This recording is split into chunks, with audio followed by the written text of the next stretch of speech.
It is stream time with a new Venti death counter. Anyway, I'm back. After like 2 long weeks away from stream, I'm back.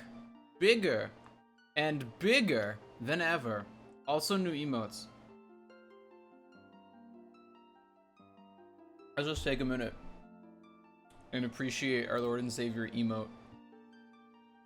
Sick. Sick. I love those. New emotes are live. We have that Joe Nice, that Joe Yawn, and that Joe Dab in that order for tier 1, 2, and 3 subs.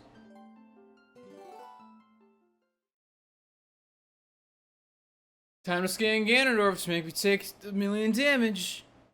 Shit, it is dark.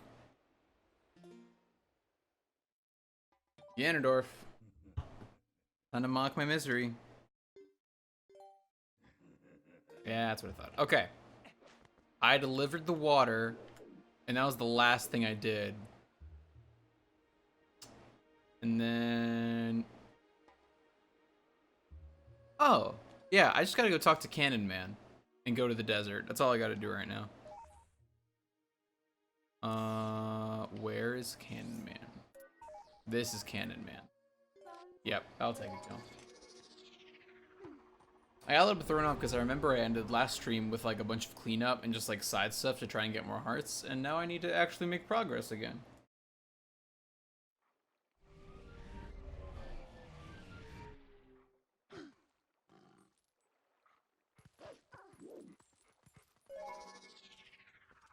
Also, I have a death counter now, which I mentioned briefly, but it's cool because now we can actually keep track of how many times I've just gotten fucking wrecked by game. Hi, buddy. I need to give you this post-it note. What's up?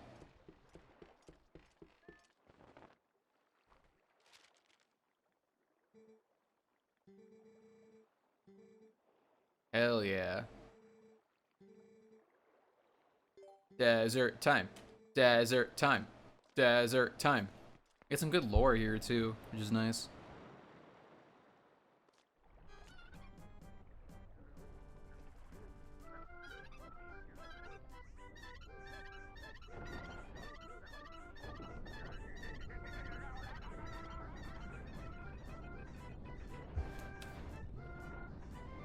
Hey, good to see you, JD. Josh Pona is not MIA, but will not be seen for a good while today.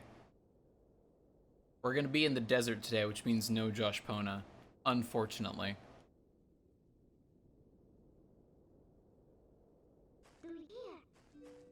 Wait, Soup.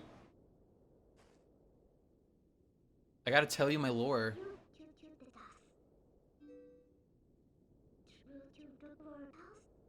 Oh, leaving chat already. It just started though.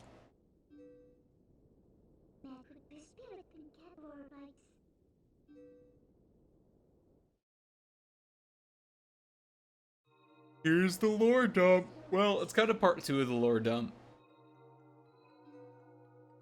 Linneuru's whole spiel is kind of lore part 1. This is lore part 2, and then we'll get lore part 3 once we beat Arbiter's Grounds.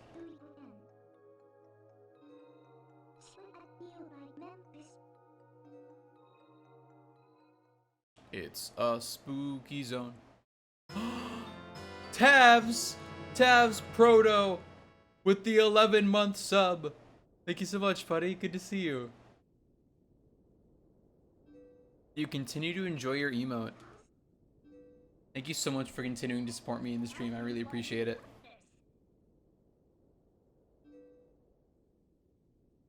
It's just good to see you. How have you been? I feel like I haven't talked to you in forever. Also, once again, emote hype. Bam.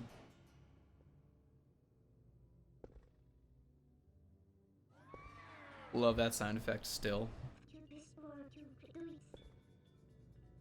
It is a big yawn, and it's accurate. I was worried it wasn't going to get approved, because for whatever reason, the dab emote got approved first, which is weird because I'm pretty sure I submitted Yawn first. But I was worried it wouldn't get approved because I didn't get the approval email. And I was worried that it might be a little bit too close to like an orgasm emote, which like I'm pretty sure people still have. I don't think they're banned, but I was worried anyway. Gently touch face.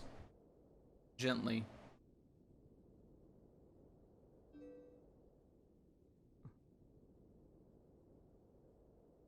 Yeah. Yeah, I don't think anyone's ready for that jogasm. It's gonna be a long time before we dig that deep. Glad you've been doing well, Tavs. That's good. I've also been doing pretty well. I am tired. I was away for 2 weeks. I was helping family with stuff. Well, I had vacation first, and then I was helping family with stuff, but it was still a lot. Please let me up.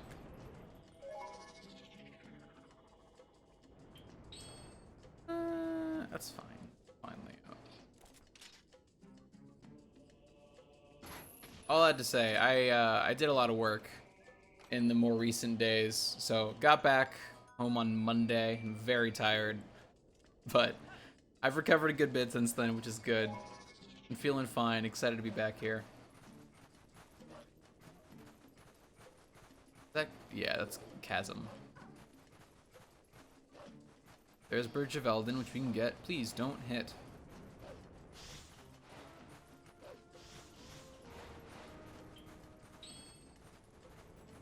I will take this bug, please. Thank you. I know the other one is in a little ravine, like nearby. Gotta go find that. We don't, like, strictly speaking, we don't need the bugs by any means. The golden bugs, that's what they're called. But they'd kind of be nice to get, I think.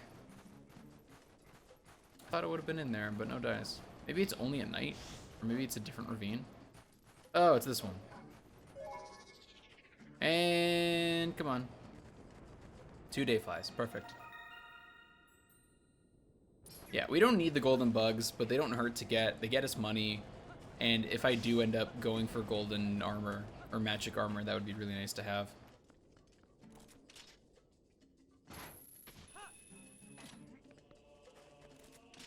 Also, I gotta decide whether or not I'm doing Cave of Ordeals at the end of this playthrough. I think it'd kind of be a shame not to.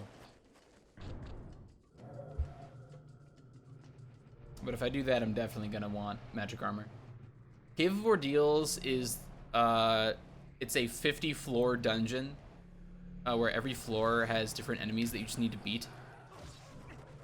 You need to beat, like, if you beat all of it in one go, you unlock a special reward, but, like, you also get other rewards as you go in general. Please let me do this. That was almost not worth the trade-off. So this is the Bridge of Eldin, which got broken out from under us earlier. You move it and like put it back to A, give yourself a path, like a convenient path across Hyrule Field, but also the Cave of Ordeals is under it. It does really one major thing, and it's that it unlocks, it puts like every 10 floors, it puts a Great Fairy in every Light Spirit fountain that you've been to before, or just like, you know, the different Light Spirit fountains.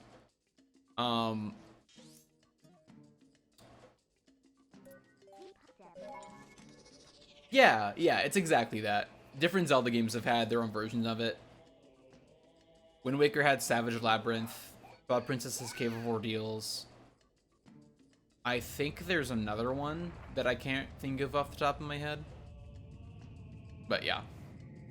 So it's, you know, it's cool. Oh, no, that's what it does. It doesn't put Great Fairies at every... It just puts regular fairies at every light spirit fountain. But then if you reach the very end, it puts Great Fairies at every fountain. And Great Fairies can give you Great Fairy Tears, which are one of 2 really useful healing items that fully restore your health and double the damage you deal until the next time you take damage. The other thing that does that is golden chewy jelly, which we actually have, but golden chewy jelly is much rarer and less reliable. What? I have a fairy, we're fine. Also, at the very least, it's worth stopping by Cave of Ordeals later, because getting to the first Great Fairy, like 10 floors in, gets you a bottle with Great Fairy Tears in it, which is the 4th bottle, which would be nice to have, because then we'd have all the bottles and also have Great Fairy Tears. So we'll stop by at some point. Now is not a great time, but we can come back later.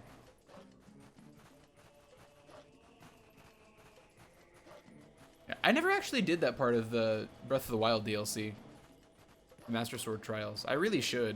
I tried it and it was just really tough.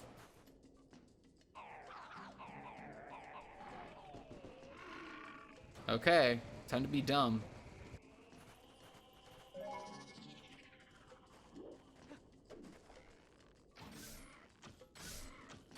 Don't hit.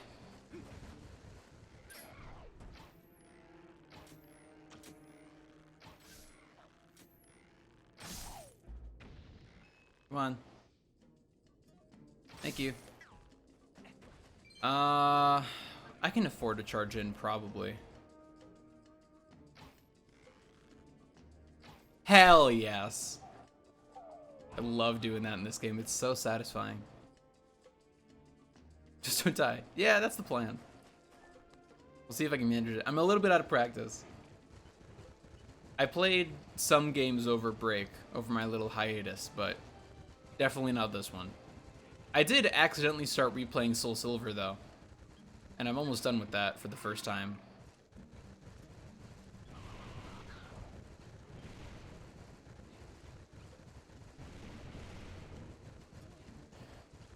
Well, I started continuing my playthrough of Final Fantasy IX, but just where I was at, I was like staying with my family, and I wanted to watch stuff and listen to music and listen to the music of the game. So like, you know, it was hard to make that happen. So I ended up not playing it because I couldn't listen to the music while I watched other stuff. What was the other game? Oh yeah, I also started Bravely Default before my hiatus as well, before this 2-week break. And I could have kept playing that, but again, wanted to listen like to the music of it while I watch stuff, which is harder to do when you're in a home filled with other people and it's like midnight. So the runs in my veins. It's true. I'll never get rusty of Zelda overall, maybe individual ones. Speaking of runs, I gotta get back to practicing Majora's Mask. I've not done that at all.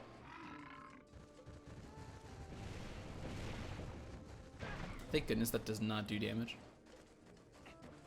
Yeah, I haven't practiced Majora's Mask at all. And I really should.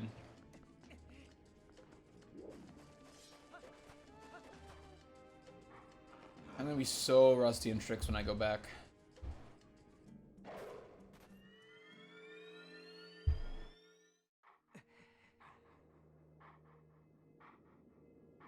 Woo. DuckTales, woo. I also started watching DuckTales, which is, I realize is not a game, but is very worth mentioning because it's a good show. Teach me the other one. Oh, I love the Mortal Draw. Oh, it's so good. It's so good.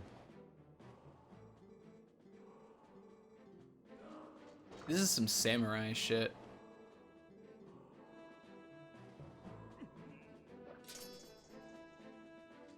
Yeah.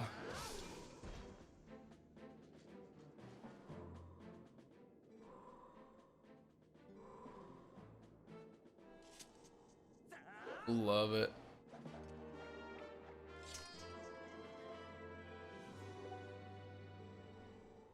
Two other skills. One of them is the jump attack charge, which is frankly really bad in my opinion, and then the great spin, which is less useful in this game than it is in other games.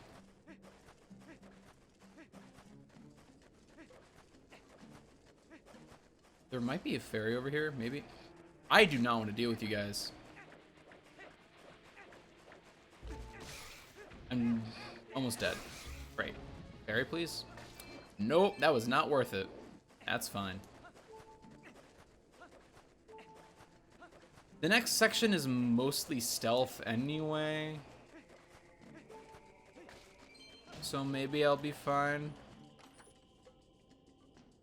Arrows are nice, I'll take those.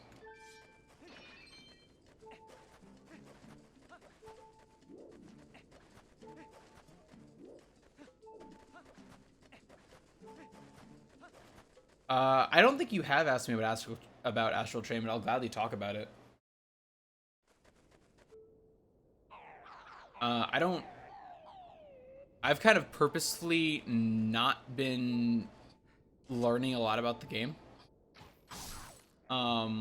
It's looked really cool from the time it was announced, and I've been like pretty excited for it. I just recently actually pre-ordered it. I decided to put down the money to get it. It's Platinum Games. They make good games. I loved Bayonetta. They made some other game I really liked. Yeah, I think it looks really cool. I'm stoked for it. I might play it on stream when it comes out. What, that's like 12 days? Bayonetta's super fun. It is not... It's tough because it's not a game or a type of game I've really played before.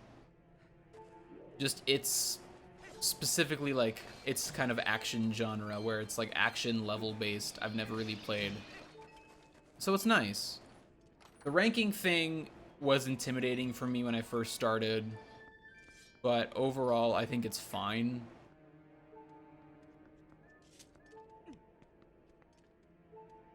Yeah, that's the other one they made, Nier Automata, and I love that game. I played that last year, or 2 years ago now, I guess. Not on stream though. I was not streaming at the time, and I considered waiting to play it, but I really just wanted to play it. Good game, but yeah, they make good games, and Astral Train looks great. It's got a cool like style to it. I think it's gonna be really good, personally. Of course it counts. I can't play every game on stream. I don't have that much time. I wish I did. I really do wish I had the time to play every game on stream. I would love that, but I just don't. Please don't shoot me.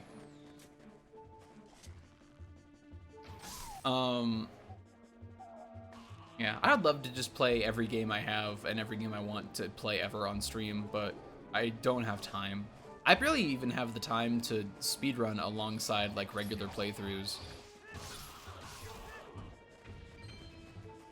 Like, to be quite honest, I probably don't. Like, I probably don't have that time. So we'll see how much speedrunning I actually do on stream. Stop. Yeah. Where did you come from? Where are you? Okay.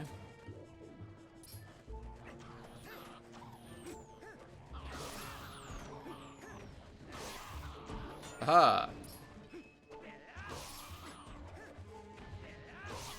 I don't know how I blocked that. I should not have. Yeah, that's not what I wanted.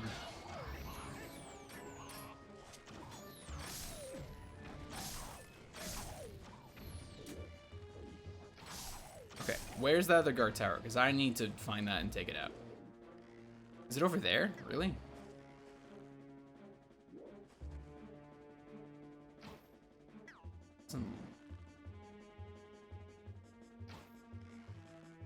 Okay. Yeah. Look, it's a dangerous game. Where is this guard tower I'm not seeing?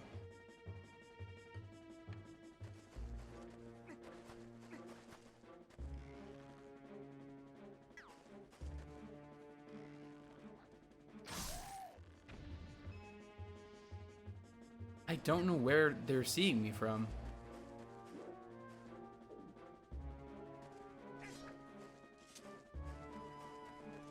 Yeah.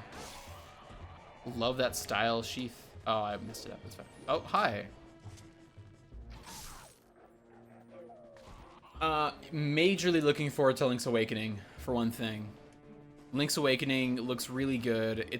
I know it's a great game. I've never finished it myself because it's hard for me to play because of technical limitations at the time. I don't think it's aged super well. But it looks really good. Oh, you know I'm streaming it. Any Zelda game that comes out, you know I'm gonna stream. Yeah, I'll stream Link's Awakening. I'll stream, that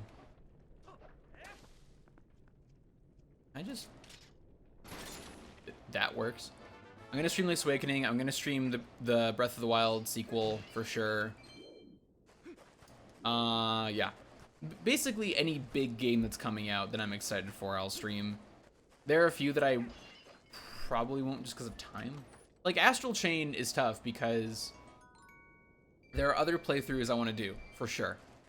I would love to do a bunch of other stuff on stream. I still need to do Dust, which I guess is on Switch, which I didn't know. I saw a physical copy of it at a game store I was at in Florida, but if it's on Switch, I might get that on Switch. I need to do that. I need to do Platinum, or I want to do Platinum a lot. I've dedicated myself to Terraria at some point. I'm not as concerned with Terraria because it's a longer, like, freeform thing, so when we start, that doesn't really matter. But I'm just gonna roll into the gate, no biggie. What else is there? Oh, King Bulblin. What else? It's not a Nintendo game, but I'm really excited for DQ11S. I've already played Dragon Quest XI on stream once when it first came out, and it took me like several months to do, so I'm not going to do it again. Luigi's Mansion 3 is tough because I own the first game. I have not played it myself. I played it on a Let's Play channel I had with Micah several years ago called Combo Move. Shh! Wow, I am dead. Okay.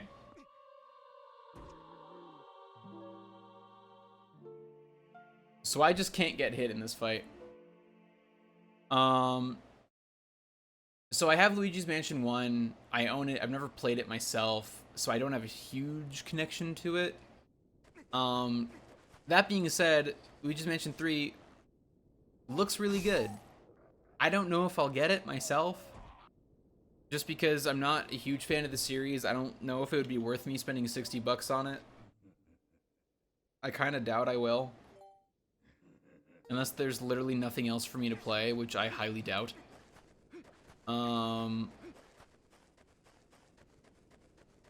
Yeah. So probably not Luigi's Mansion 3. Are these restocked, do we think? They are. Okay, that's weird. Which means the gate probably isn't open. It probably reset me to before I unlock the gate. Which sucks. I was gonna check my calendar and see what's coming out. I have a command specifically for this, but it hasn't been updated in forever, so it's of no use to me right now.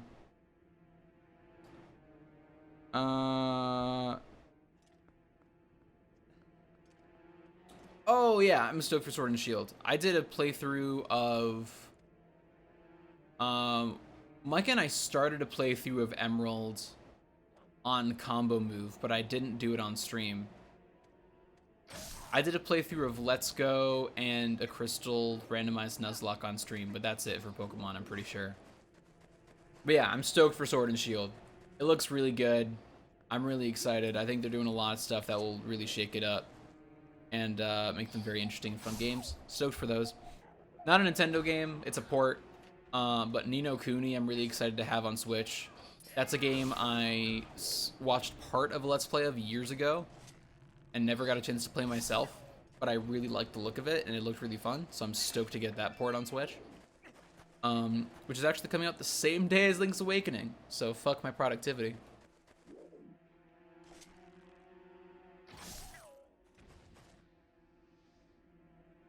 Oh, yeah. Yeah, we were young. I guess it was 3 years ago now that we did that we did combo move. I wasn't even that baby. I was like, it was my senior year of high school. So yeah, 3 years ago. Glad to know my voice got deeper though. That's, I guess, reassuring.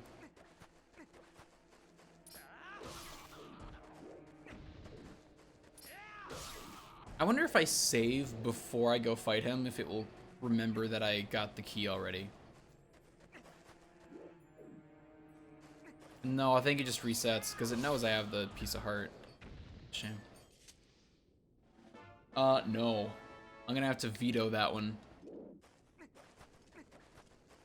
Baby Josh is where I draw the line here. I can't believe I just can't get hit in this fight. Actually, yes, I can, because I think his regular attack just 4 hearts of damage. Which actually is what every Iron Knuckle fight is going to be like, now that I think about it. So this is going to be interesting. But yeah, there's a lot of games I'm really excited for, and it's just a matter of waiting for them to come out. Before I fight him, I'll finish browsing my calendar.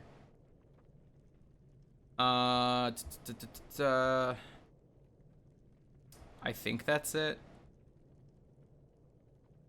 I have Super Monkey Ball, the Super Monkey Ball Banana Blitz port saved on my calendar, but I'm not a huge fan. I really like Monkey Ball Adventure, but that's it. I just like the story mode. Again, not Nintendo games. Death Stranding, gonna be interesting one way or another. Even if it's a bad game, which I highly doubt it will be, I think it's gonna be really good. Gonna be super interesting for game history. Jedi Fallen Order looks great, just because I like Star Wars, stoked for that. And again, that comes out the same day as Sword and Shield. And I think that's all I got through the end of the year. So we'll see. But there's a lot coming out. There's a lot for me that I could play. And a lot of it is just balancing like the length of games and like which ones I want to play and on my own time. And it comes back to a familiar problem I have of, you know, there are drawbacks to playing a game on stream. Like, there are positives too. It's nice that my reaction to things, to a game, is like broadcast, other people experience it. It's not like lost forever. It's fun to see those reactions.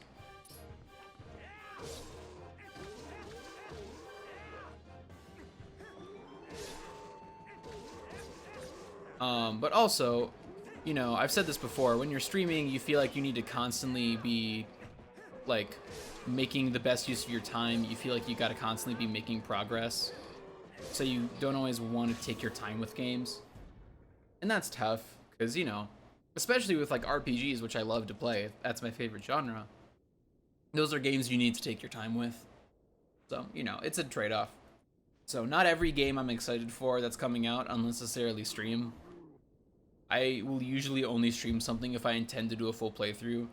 Astral Chain might be an exception, depending on how it plays. I've barely even looked at gameplay for that game just because I want it to be a unique experience. Like, I wanted to experience it all for the first time when I play it.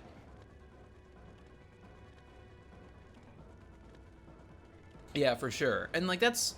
like, that struggle is the sign of a good RPG, that you have that tug between gameplay and story. But, you know, it's tough for streaming's sake.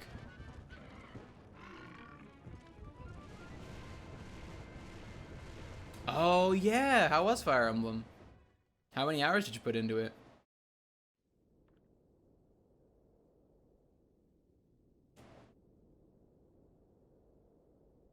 I honestly keep forgetting that Fire Emblem came out, just because, like, even though people are talking about it, it's not at all something I've, like, had my eye on. Dang, okay. 165, very nice. Glad you liked it. It seems like people are having a really good time with it. It seems like it's been pretty solid for everyone. Just from my outside perspective.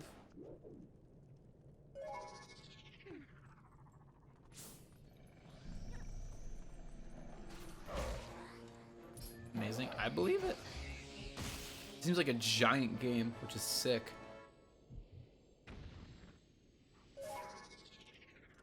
It's nice to get a lot of gameplay, a lot of bang for your buck that way.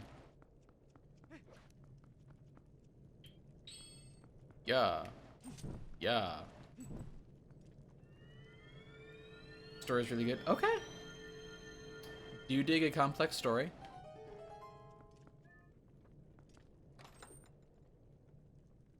Yeah, I wish I could get into the strategy game thing. It's just not my forte.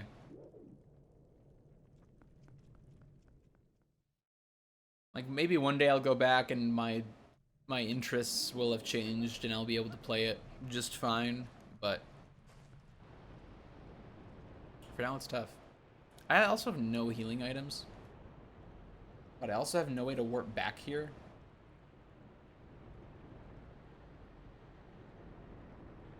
So it's tough. So I guess I'm doing Arbiter's Grounds with 3 hearts. Unless there's Chews in here somewhere, which would be nice. But I kind of doubt it.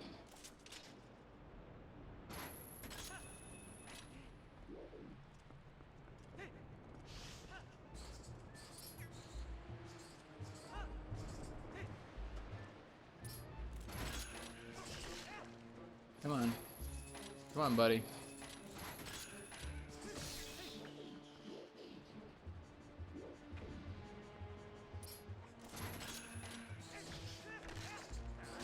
Oh, let me out. Thank you. That'll do.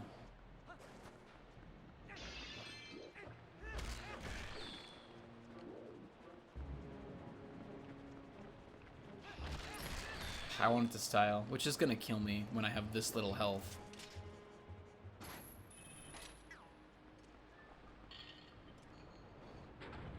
I think we'll definitely get through Arbiter's Grounds today. And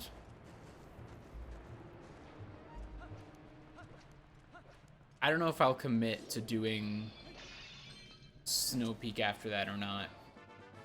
Probably not. Snow Peak takes a while to get to. But at the very least, we can do some cleanup following this. There's at least like 2 things we can go check. Oh, I hate these guys. Just the worst. Big Poe. Biggie Poe. Not yet? Okay.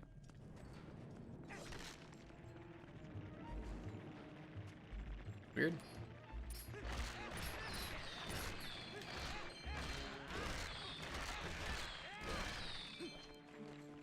I did not expect these guys to be like a legitimate threat, but they're a legitimate threat.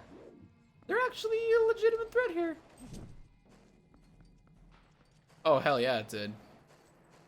Man, part of me really does want to go back and stream Hyrule Warriors just for fun. Just like stream myself going through legend mode or adventure mode, I mean, and just like cleaning stuff up. It's a really good game and I like it, and there's part of me that really wants to, but there's no end to that. If I'm like between playthroughs, I would, but also that's when I do randomizers, so it's tough. Like I was talking about before, it all comes down to I don't have the time to stream everything I want to stream. Not with classes and a job and everything. Not your yawn. So, you know, I gotta be discerning with what I stream, unfortunately.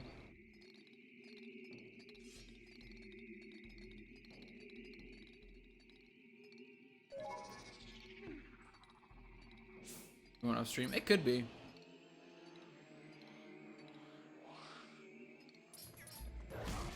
If I did just like, I guess I could do it as like a late night. Fuck. I could do it as like a late night, just like I'm already playing Hyrule Warriors, come chill with me stream, I guess.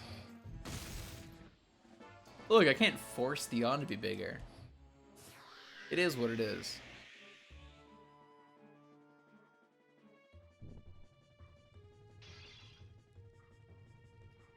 We'll see.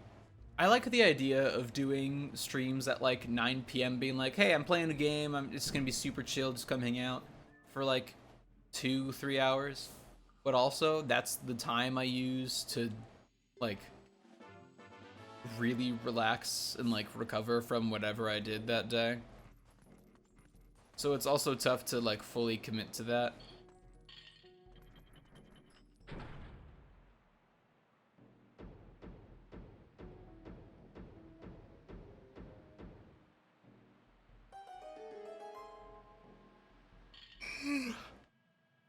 That's Joyon. I should also mention that for every tier 3 sub, I will dab.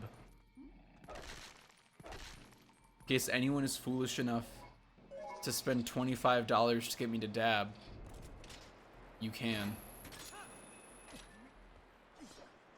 Yeah, we'll see. There's so much I want to stream so badly. I just need more time.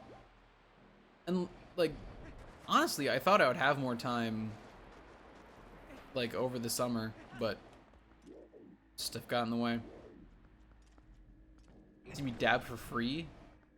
You haven't seen me dab for free. I don't think you have anyway. Did I dab on stream once? I don't remember.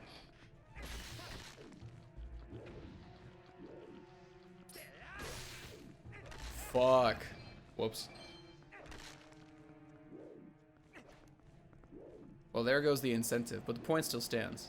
I'll still dab.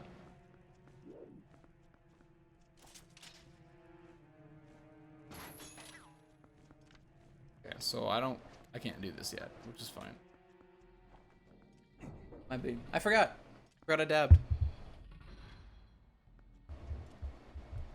I know I dabbed when Micah was here, which I guess was probably in the same general time frame.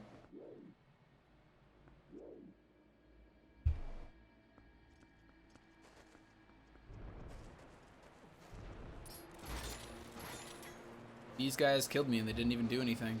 Fuck.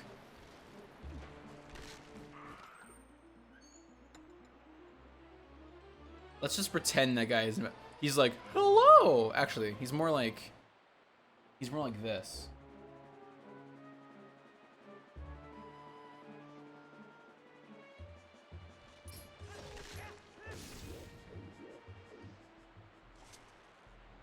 Clean.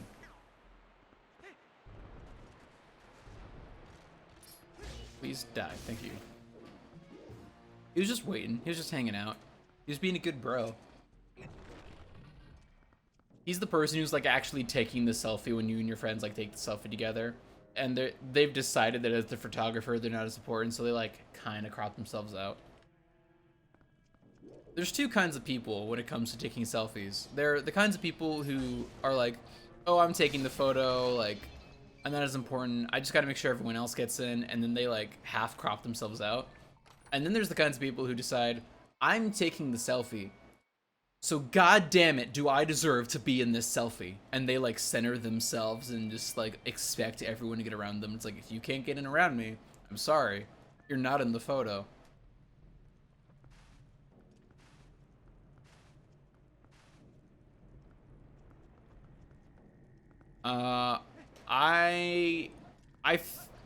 I think I'm more of the first one.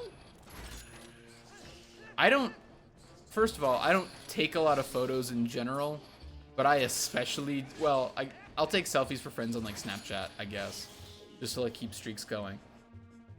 But I don't take photos like in my day-to-day life, and I don't take selfies, so it's hard to know.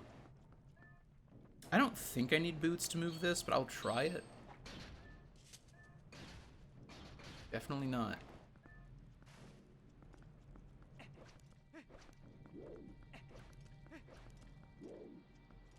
Did I ever get a key? I don't think I did.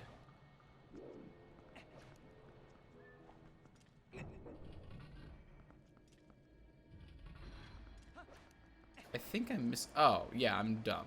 I'm missing this.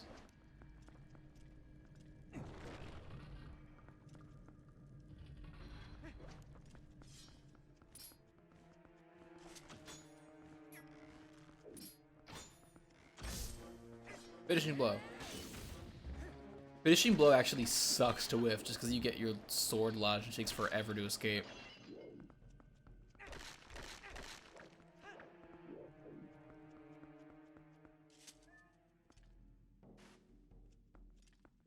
Okay, guess we'll go the other way.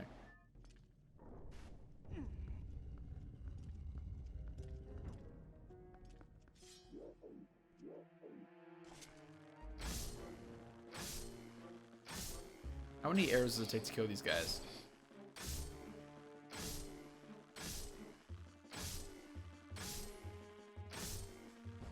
$12. Okay. That is super not worth it.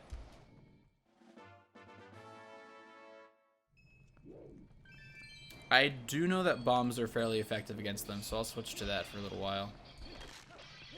Sick arrows.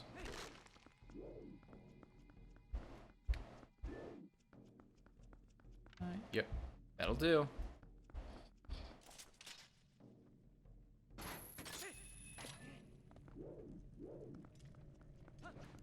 Big Poe, where are you? I'm actually really stoked to be in Arbiter's Grounds because it has, in my opinion, the best mini-boss. Hey, buddy. You really did not disguise yourself well.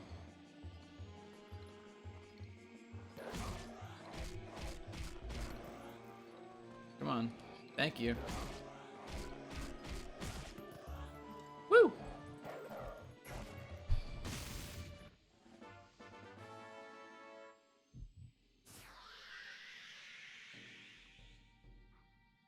Break. Thank you. We're halfway there. The first half of the dungeon. It's interesting that they did this as the first half of the dungeon versus, like chasing the big pose in this game is more of a requirement for entry, as opposed to Ocarina, where it's a requirement for exit.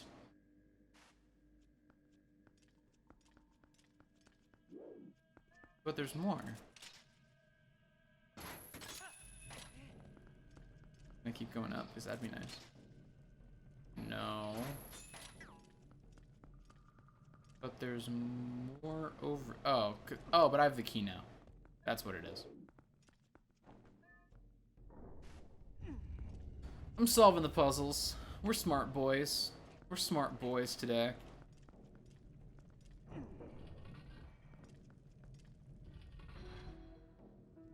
Oh, hello.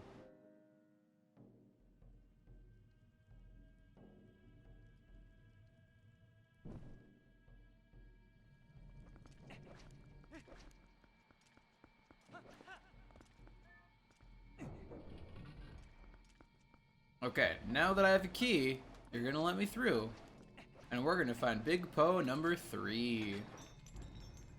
Number 3.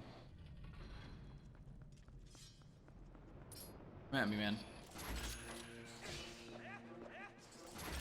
Dead. Yeah. This is a spear maze, isn't it? Yeah. Yeah. I'm not gonna mess with you. You're fine.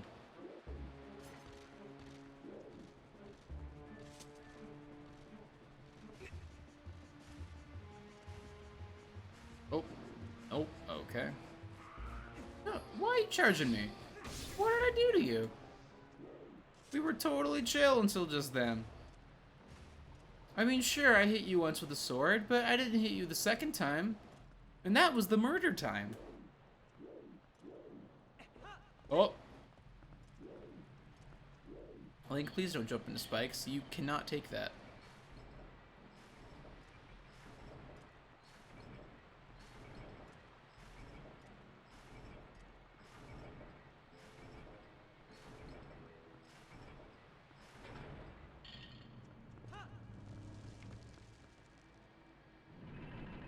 Yay. There might not be a point to doing that in this dungeon. Or in this room. But Fine. I'll keep going. Oh, look at you. You're on fire. Very fancy. I'll take this. Please let it be something useful. Compass is not useful.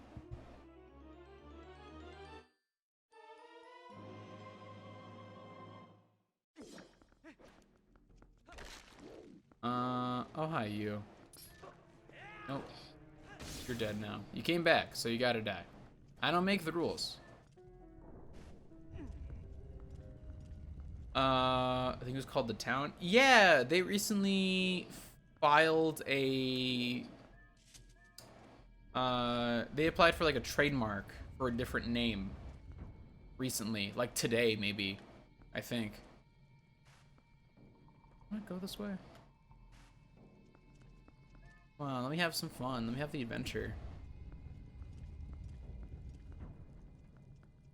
Oh, it does work.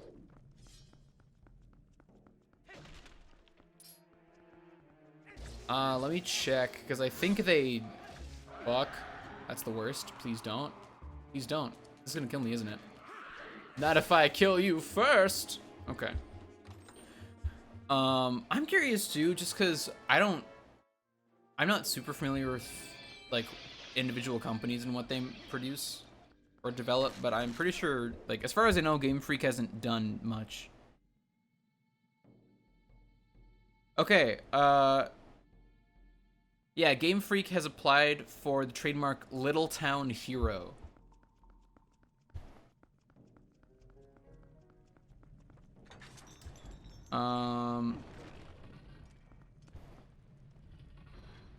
Yeah.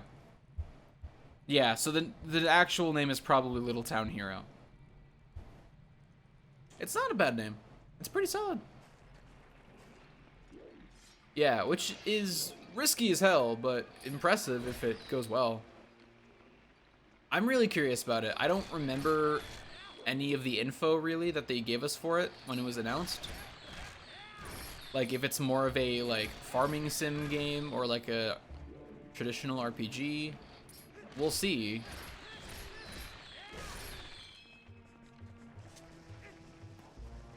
But I am curious to see how it goes.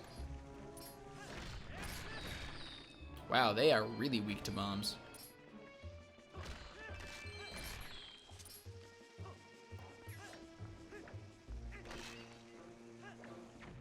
Yeah, it had some inspiration for, like, the collection aspect for, like, your different partners, which seems very, like, Xenoblade Chronicles 2-esque, which could be good, could be bad.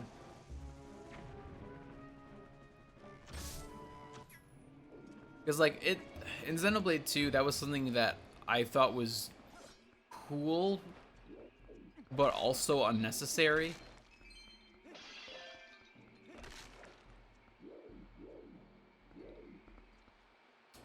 Yeah. Yeah, we'll see. You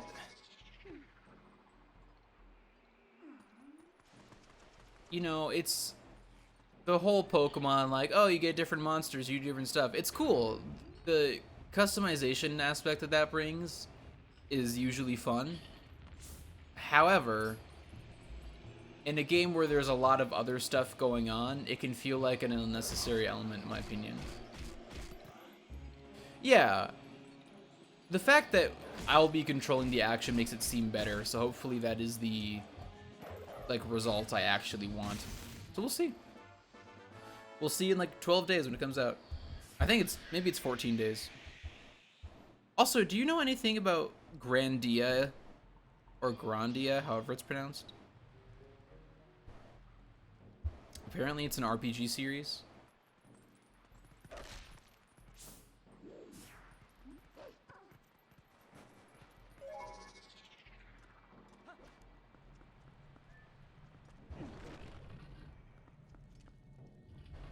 Anderson was more... Oh, yeah, okay. I like that a lot more then. Because the collecting, like, hundreds of monsters is tough. It's tough to kind of throw that into a game where that's not the main focus. Yeah, I'll dig that if it's just like, oh yeah, you and your partner who you play as. One thing I have seen through like advertising is that you seem to control yourself with one analog stick and your partner with the other, which is super interesting. Hey look, ghost rats.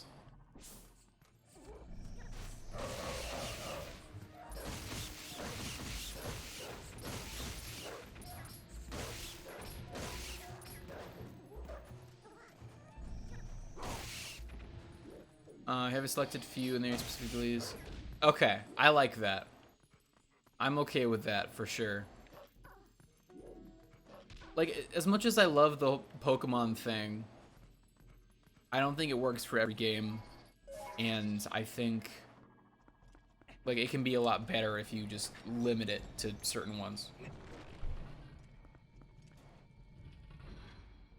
But yeah, I'm excited. I think it'll be good. Yeah. And I appreciate that. I appreciate you honoring that desire. What do you know about Grandia or Grandia? Because there's an HD collection that's like coming out relatively soon, and I don't think I've ever heard of it before. And I'm trying to like figure out what it is. Okay, so you know what either. I guess it's an RPG series.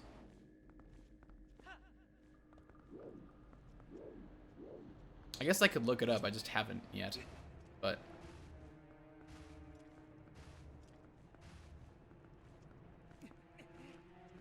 yeah, it's apparently an RPG series. It's getting an HD collection coming to Switch soon.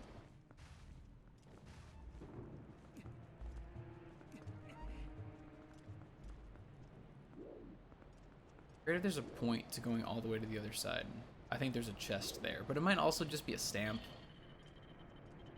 First release in 97? Shit, okay. No wonder I don't know about it.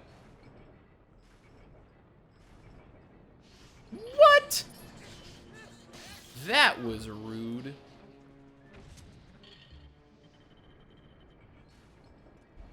Oh, okay. Sick.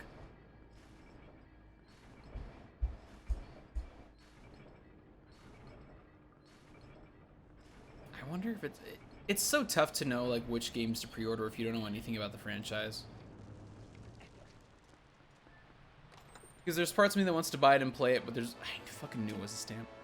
But there's also part of me that wants to like experience it fresh. Or there's part of me that wants to be smarter with my money and like wait.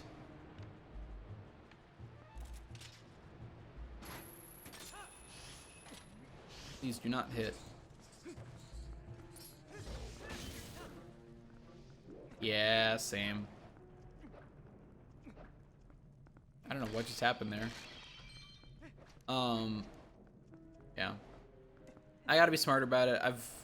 I've bought a bunch of games lately. I'm buying a lot more because there's so many good ones coming out in the next few months. And I decided, now that I have a Super Nintendo, it's time I play Chrono Trigger. So I'm setting aside every paycheck, a fraction of every paycheck, to eventually pay for a copy of Chrono Trigger so that I can play that.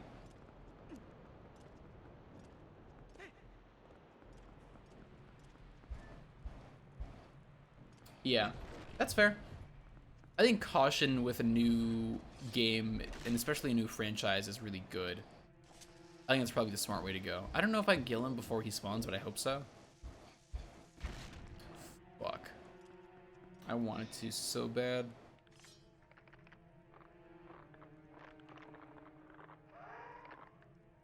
Oh, yeah. Mario Tennis is a real shame.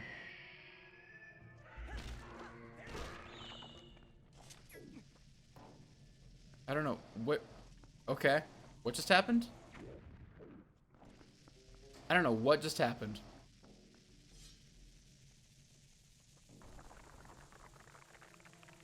I have ARMS as well. ARMS makes more sense because there wasn't much to play like early in the Switch's life cycle. And to its credit, ARMS is a really good game. There's just not a lot to it. You didn't like Mario Party?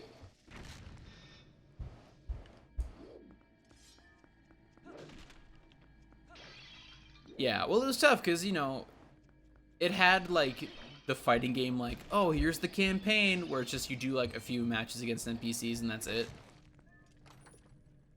Yeah. I think a lot of people have said this before, but if ARMS had a better story, I think it would have been a much more compelling purchase for a lot of people. Yeah, and the online isn't great either. I'll also agree to that. The random element is not fun.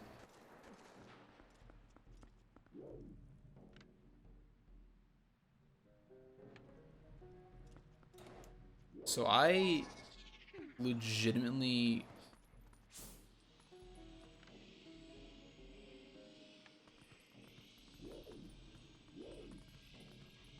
Is this really all it is?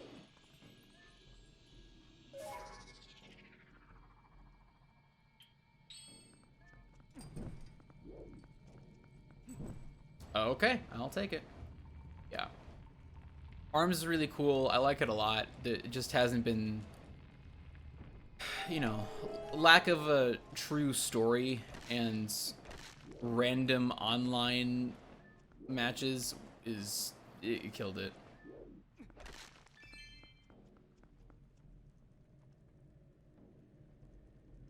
Yeah, to some degree. I think there is a lot of, like, a fighting game basis in ARMS. So, like, my roommate has used ARMS recently as basically a workout. Like, as a way to work out without having to go to the gym. Because, if you stand up and get into it, like, it's a workout. And he's had a lot of trouble with fights, and it's because, his instinct is just to punch and not apply strategy to it.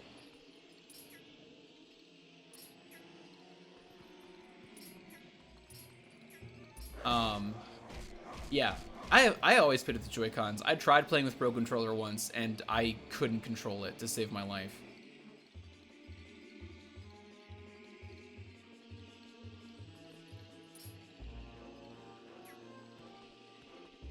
So I always play with Joy-Cons. I think it adds a lot more fun to it, personally. I just whiffed, apparently. Is there a way to tell? I forget.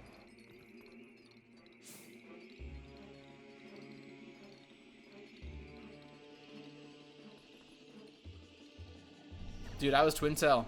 Twin Tail's the best. Twin Tail is my girl. My roommate also played Ribbon Girl, though. Ribbon Girl is super nice because of the double jump. I like Twin Tail because, like, Twin Tail... So Ribbon Girl excels in the air. Like, that's where she reigns supreme because of the double jump capability. Twin Tail, in my mind, also has a solid air game. Like, I think Twin Tail really does do really well in the air just because of her slowdown ability. I always played her very air heavy, which sometimes, was a downside, but I think a lot of the time it set me up for success.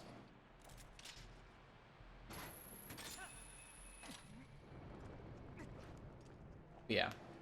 ARMS, I think ARMS does have fighting game elements to it. I don't think it's just rock, paper, scissors. But I do think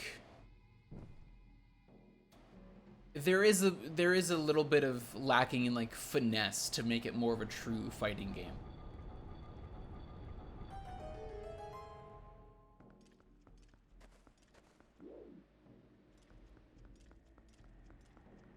Yeah. Well, the tough thing is they focus on Fire Emblem first, and they're doing a lot, like, on Twitter with Astral Chain. Which, however much that's worth, I don't know, but I think they've been trying, and I think they're doing fairly well so far. Yeah, and I think that's what they wanted for ARMS. It just lacked, like I said, it just lacked the finesse to do it well. Because the whole, like, block beats punch, grab beats block, punch beats grab, that's, that's like fighting fundamentals. That's nothing new.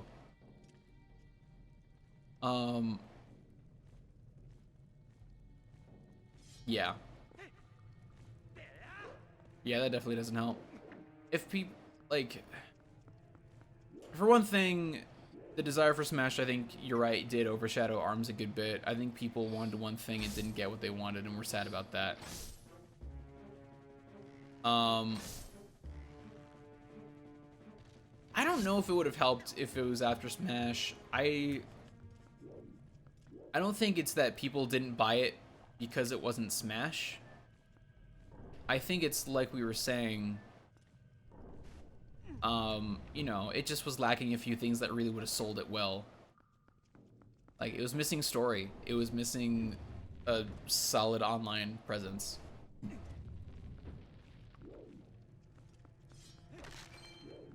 And, like, while the mechanics were good and it's a fun game still, it's, you know, there is a lot more of a rock, paper, scissors element to it than I think a lot of people would like. Because to some degree, it stops being about strategy and more just about, like, using those basic 3 mechanics.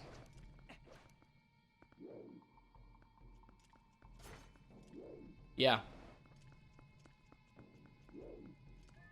Yeah, you're right. I don't think people expect Nintendo to do any new games or new IPs.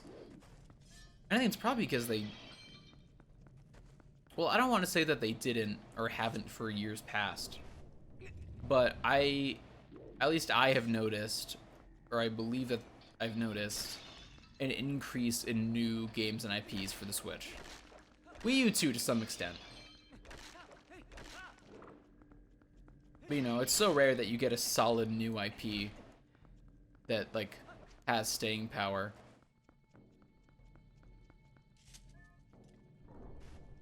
Like, not every game's gonna be Splatoon.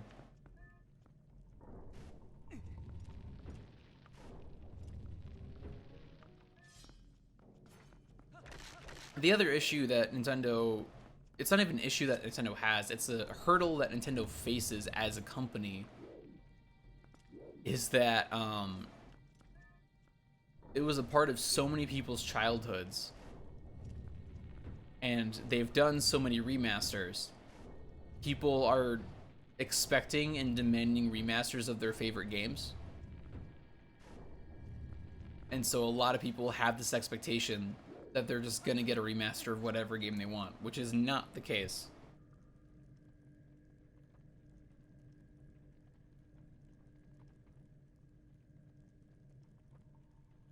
I think... Yeah. I think the people that were disappointed in the Wii U were the people that didn't buy the Wii U.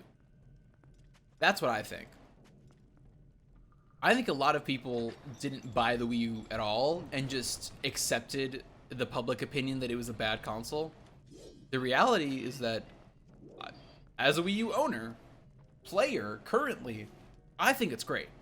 I think it's really solid. The gamepad has never felt obscure to me. Like, you know, it's just like a DS. There's another screen, so what? The extra, like, few inches of, like, space between the 2 screens is nothing. It's got an incredible lineup. It's got the strongest virtual console that Nintendo's ever had and probably ever will have, given the current state of no virtual console. And everyone, like, clamoring and demanding virtual console just doesn't want to buy a Wii U. Like, if they had bought a Wii U... First of all, I wouldn't be shocked if the reason we don't have a virtual console is because the Wii U didn't sell well. And therefore, Nintendo was like, oh, well, virtual console wasn't a huge hit.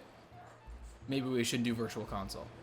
I wonder that if more people had bought the Wii U and done virtual console on it, that maybe we would have it now on the Switch. I do wonder.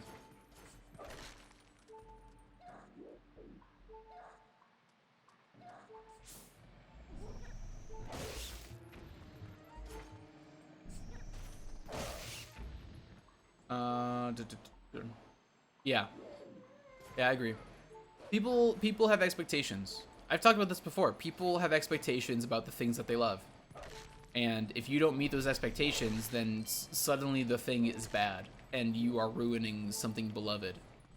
But the reality is that, you know, the owners and creators of some property or IP have every right to do new things and try new things because it's their thing. It's their project. And people just don't like accepting that. People take ownership of stuff. I think you're exactly right.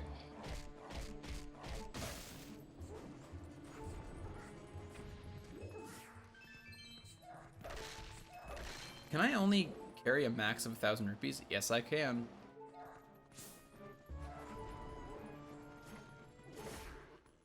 Well, unfortunate. I like how basically non-plus Mina is that you just die in front of her. First things first.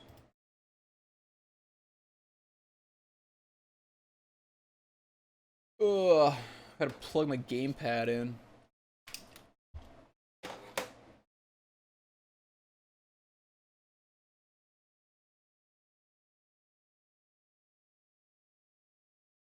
One weakness. She was like, basically, yeah. She's like, oh, again, really? Justin, how's it going, man? Good to see you. I'm cranking my AC. Yeah. But yeah, GD, I think you're right. I think a lot of people feel ownership over games that they love, and I think it leads to just, frankly, being pretty stupid when it comes to new games and expectations.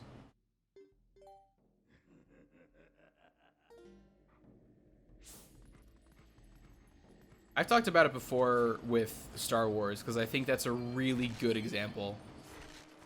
That is pretty much always going to be relevant, I feel like. Given the fact that it seems like Star Wars is never going to, like, end at this point, thanks to Disney. I think people... Star Wars is a really good example of a franchise that people have a strong sense of ownership over.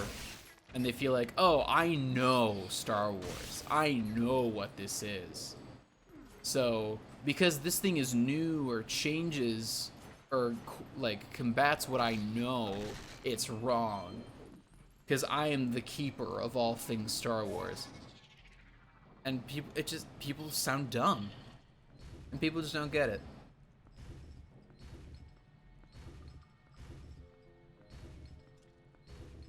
Logan's pretty good about stuff. I will say. Glad you're chilling out, Justin.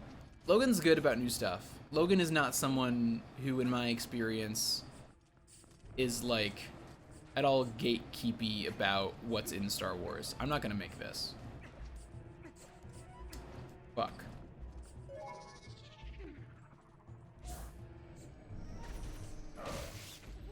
Yeah. Yeah, I mean, it happens with everyone to some degree. Like, I have that mentality about Zelda. Like, I'll admit that. Often I catch myself with that mentality about Zelda games because, you know, Breath of the Wild. Breath of the Wild is a new step in where Zelda's going, and there's a part of me that's like, oh, you know, it's not Zelda, it's new, and it's not the same, so it, you know, it's not good. Or it's not an improvement necessarily. But that's not necessarily the case. The reality is that it comes down to preference. Like, of course, then it's hard to make an argument because it's like, well, if people think it's new and bad, then that's a preference. And it's like, yeah, but like, I'm fine with an opinion that, like, you have a basis for. It's when you have an opinion based solely on nostalgia, I think things get bad. Like, for yourself, too.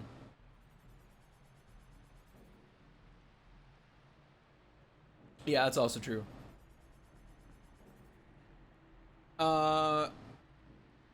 They made... So, new 2D Zelda. They made Link Between Worlds in 2011, which was a sequel to Link to the Past. So that was a new one, and that was really good. I think it might be a little while, personally.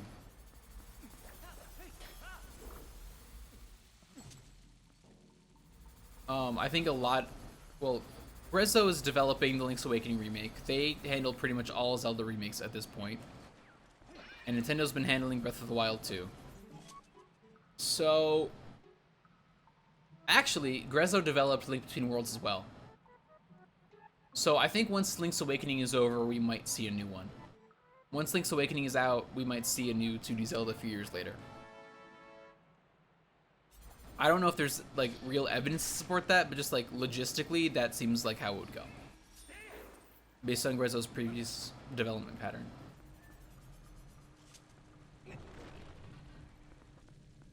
No, we don't have a release window for Breath of the Wild 2 yet. Yeah, Link's Awakening was really, or not Link's Awakening. Link's Awakening was good too, but Link Between Worlds is really good. It's a really solid game, and I don't think people give it the credit it deserves. Much like every other handheld Zelda, I feel like people are very quick to give handheld Zeldas a pass. Or not a pass. They're like very eager to just be like, it's handheld, it's not real. Shit.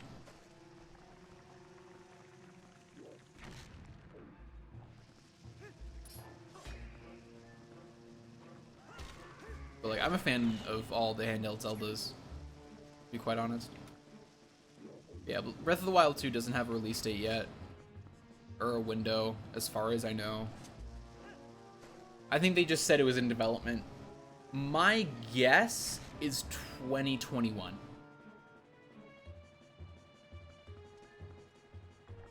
That is my guess.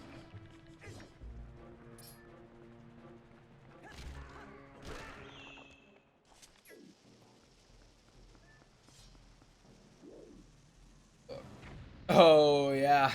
Yeah, I remember. And like, to be fair to them, they didn't have any Switch games to talk about. Because the one downside to the Switch is that it had a weak launch lineup. Which like isn't even an issue with the console. Like, not the console itself, but rather like the development and release of it.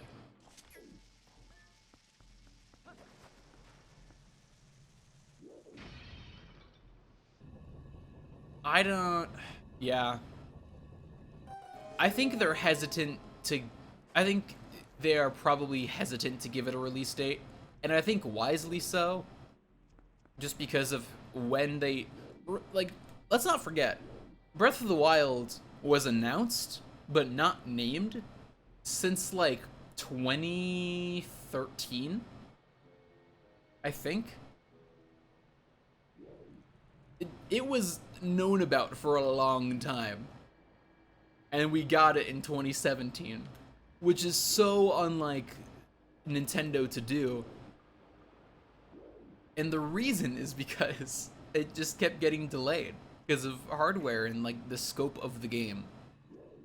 So I think they're probably hesitant to put a release date on the sequel because they don't want to have a repeat of that, which I think is very smart. I think it's possible that we could see a, I'm not gonna make this, and it's unfortunate. I think it's possible we could see a 2020 holiday release date. I don't think it's gonna happen. That's just a game over, huh? That sucks.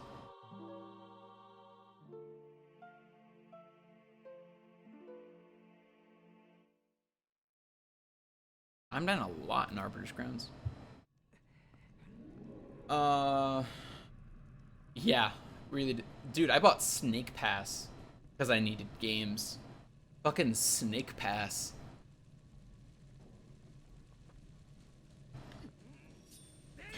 Nintendo won't. Nintendo doesn't. And usually. One of the many things that Nintendo does really well is that it will not release, or it will not announce a game until it's like near completion. So they can announce it with like a set release window or release date.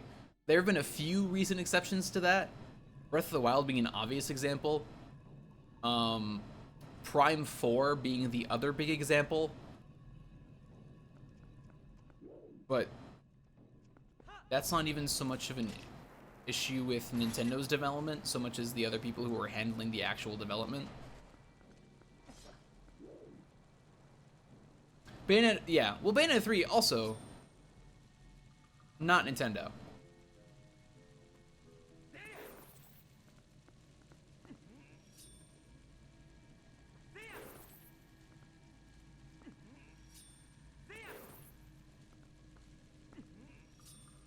Or it's not developed by Nintendo. It's published by, I guess.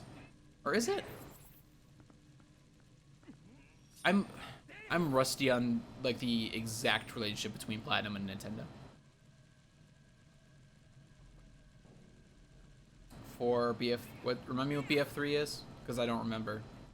Battlefield 3. Oh, is it Battlefield 3?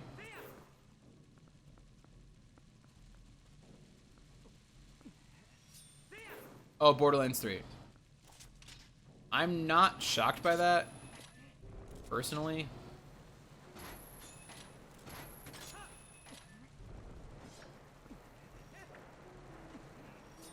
I mean, look. The Epic thing is weird for sure, but only because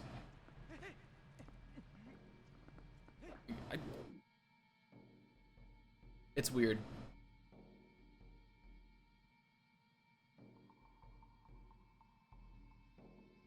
Yeah. I don't know anything about the Epic Launcher as a program. I've never downloaded it. Never played Fortnite. Yeah, I never downloaded the Epic Launcher. I have no experience with it, so I don't know how it holds up as a program. In terms of game development, I'm glad developers get more money on the platform. Great. It's, I don't know.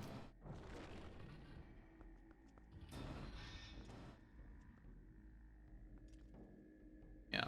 Have they been doing shady business practices? I know the most controversy I've seen about it is that there have been games that were announced for Steam and then have been moved to Epic Games and no longer on Steam, including games that were like public backed, like Shenmue 3.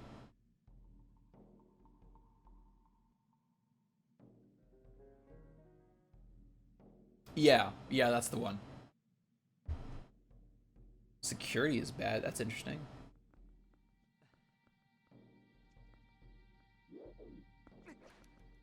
I hope you guys are ready for the coolest fucking mini boss in maybe all of Zelda.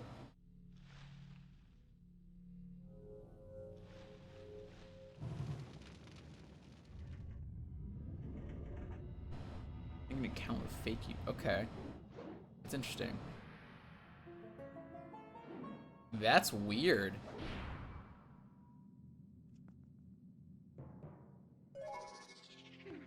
Oh yeah, the CEO of like Borderlands whatever his name is, he sucks.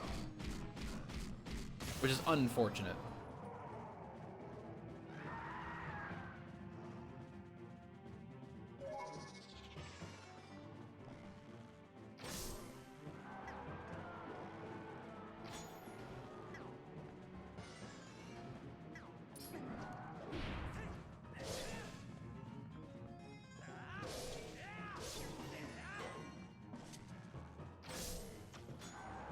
I want to snipe this guy so bad. I want it. Nope, not happening.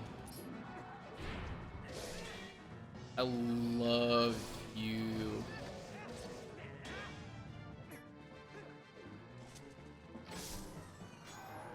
Come on. You turn into a wolf under certain conditions. At this point in the game, you have an item that allows you to change at will, which is sick.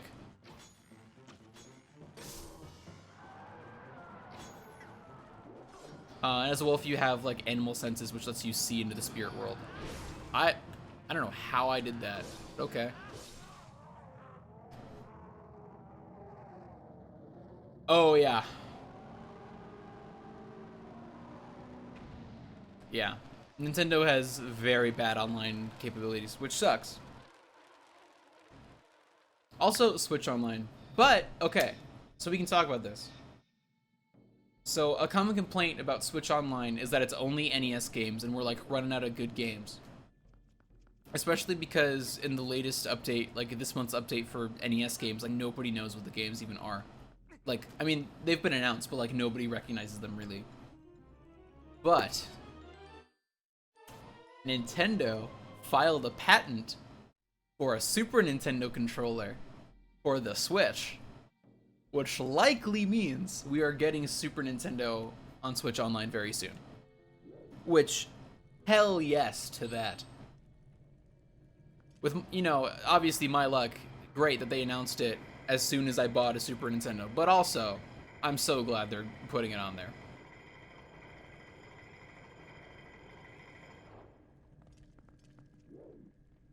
Live action anime?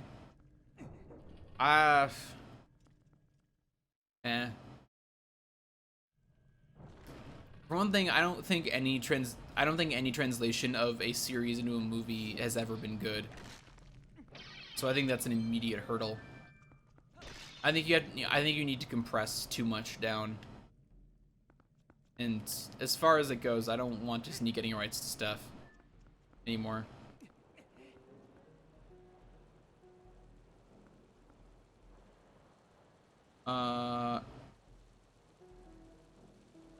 With what they... What do you mean Anthem and Fallout 76?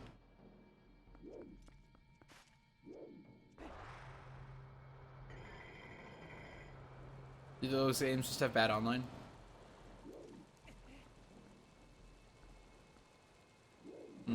Maybe. I mean, hey, they're putting Witcher 3 on Switch. Granted, I think in handheld it's gonna be like 480p, but the point still stands.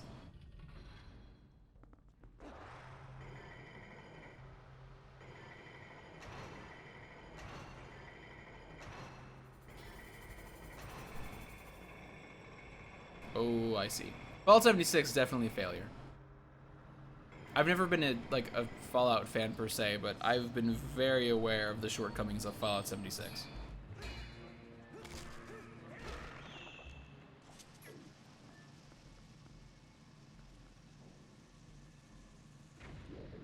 Oh yeah. Man.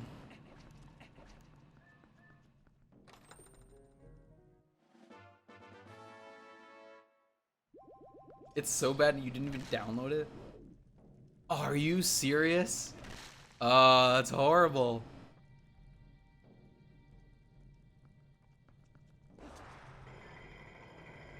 I'm glad I accidentally timed that perfectly, because I did not think that much. I did not think that through. I thought I accidentally bricked my PC today, actually.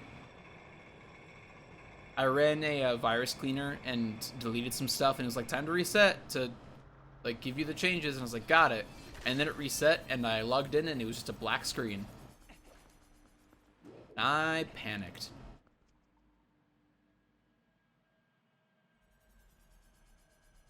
Yeah, I was mortified. Fuck!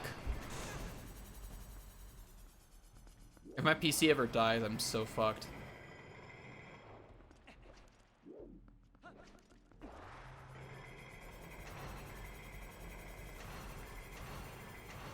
What's up?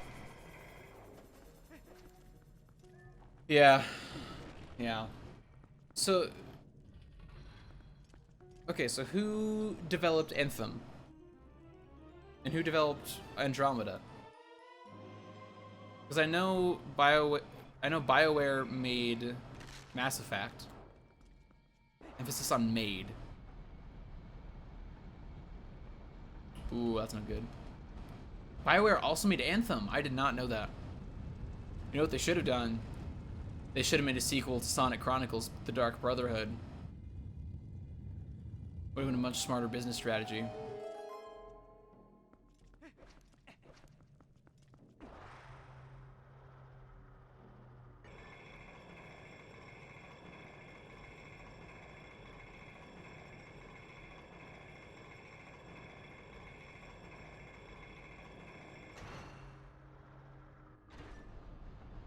Was their main studio? Ugh, fuck, man.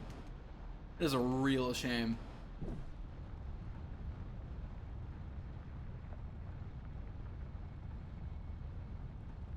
Oh, yeah. See, that sounds like EA. I believe that.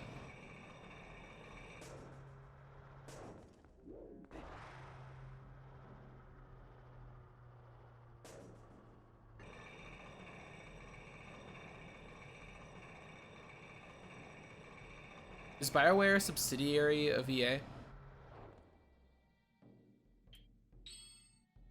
Please, fairy. Nope. Please, fairy. Please, fairy. Please, fairy. Fuck. Load log. Oh, shit. That is a real shame. Man. I should really just uninstall Origin off of my PC at this point, shouldn't I?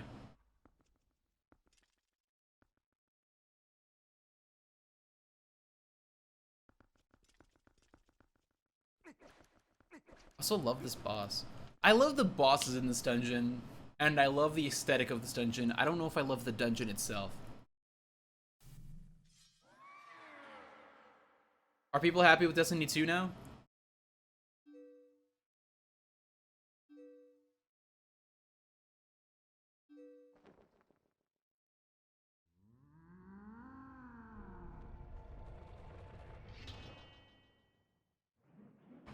I don't remember. I'm not super familiar with Destiny's timeline either.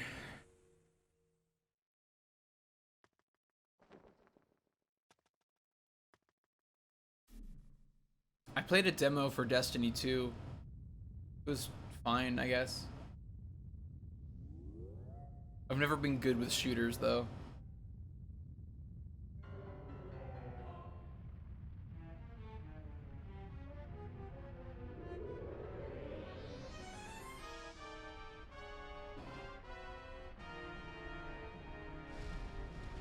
Star-Lord, is that your name? Yep, Star-Lord, great. Oh, good. Yeah, taking away microtransactions saves it. When will people learn that that's all it takes? It's just not microtransactions. I just whiffed. Okay. Just don't make people pay for microtransactions. Done. No, I've not. Mordhau? I don't really do a lot of PvP in general. Fuck.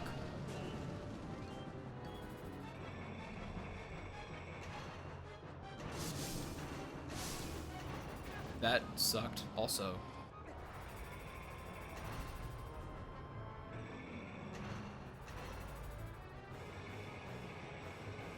Here's my approach.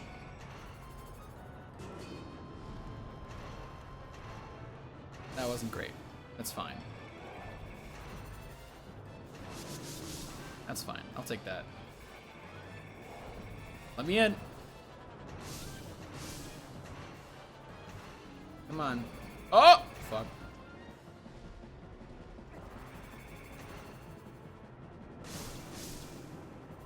I have really bad luck with that.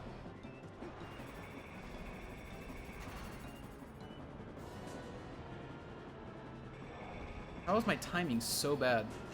I've never had this much trouble with this fight. Come on, please. Thank you. It's only on PC. Oh, yeah. Yeah, I did. Yeah, you need to hit its spine for this first phase.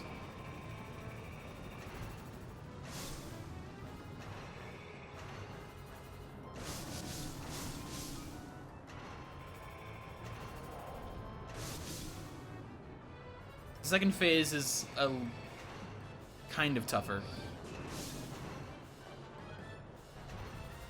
Shit.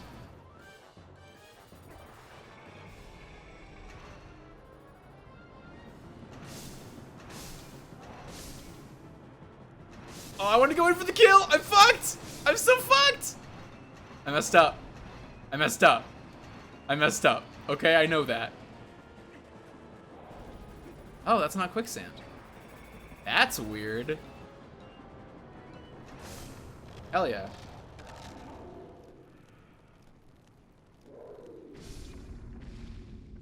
Ready? Oh, how? It's less about timing and more about clearing them out. With each of those, like, with each of the vertebrae, like more of the skeletons spawn, and once they're dead, they're dead. So you really just got to make multiple passes. It's fine. The spinners on the outside are tough, but eh. Look, we're done. We're super done. Good job, gang.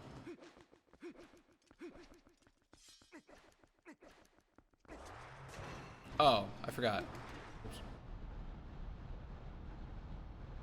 Oh. Yeah, it's a really cool boss. I like this boss a lot, just like I like the Death Sword, like the mini boss. Really great stuff.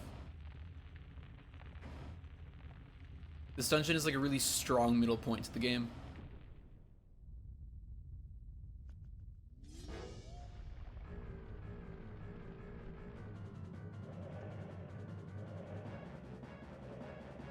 Ow.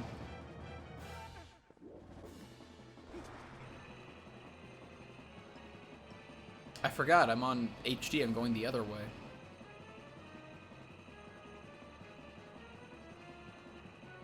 Where you at, Star-Lord? Come on. I'm almost to the top. You gotta show up at some point. There you are.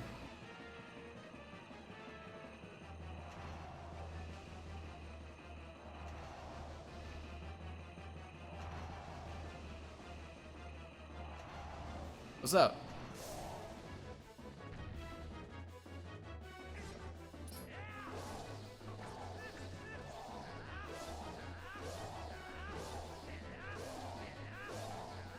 I'm getting a lot of hits. Okay, good talk. I remember it. I also definitely believe you're back in your clicker game bullshit. I'd almost forgotten that's a thing that you really dig. It's so not fitting for you.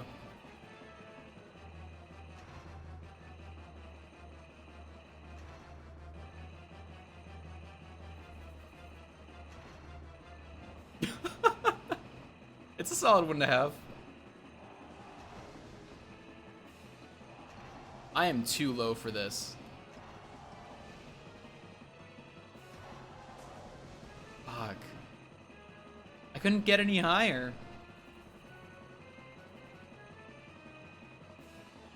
We just like big things.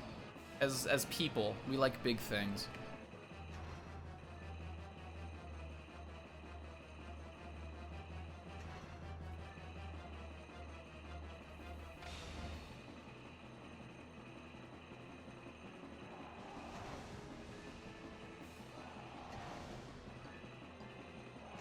Come on. What's up?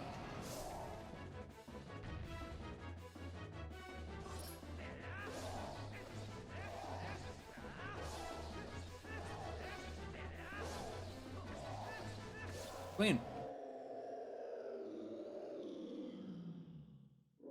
Not bad. I'm glad I got a first try.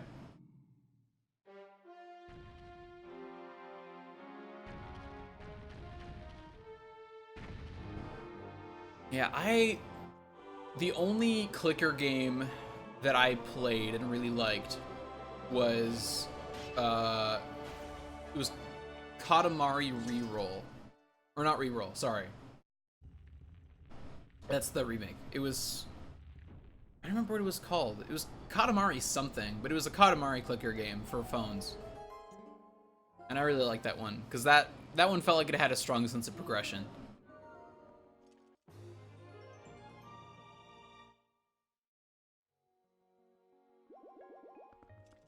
When I play Cadence? Whenever I buy Cadence. The first step is me buying Cadence of Hyrule, and then playing it.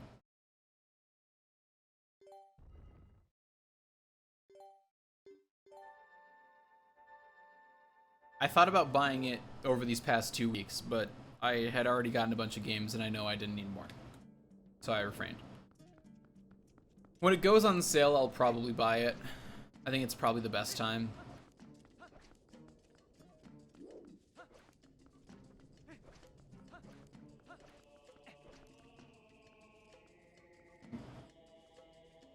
Cadence of Hyrule is a rhythm game. It is a sequel slash spin-off to Curse of the Necrodancer, except it's Zelda themed. It's apparently very good. Yeah, I've heard it's much easier than Crypt of the Necrodancer, which I'm kind of okay with because Crypt of the Necrodancer is tough as nails.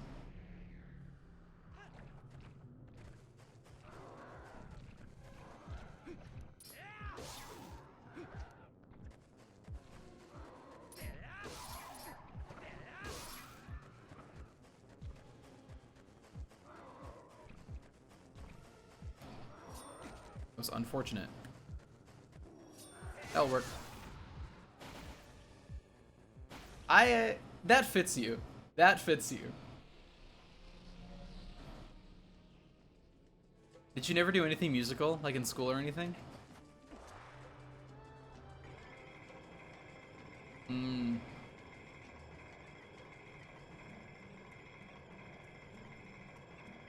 It helps that I did a lot of band.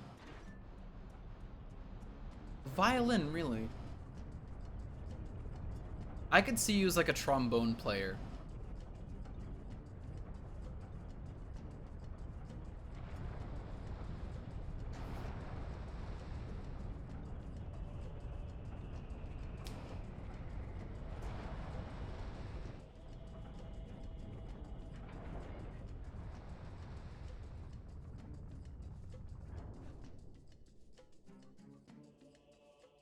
Is that a recorder? Ooh.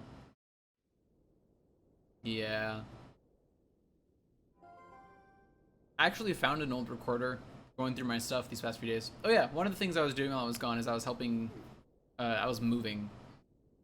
I was not moving out of my place, I was helping some family members move. I had to go through a bunch of my stuff and toss it. Or pack it up, but I tossed a lot. Right here? Yeah.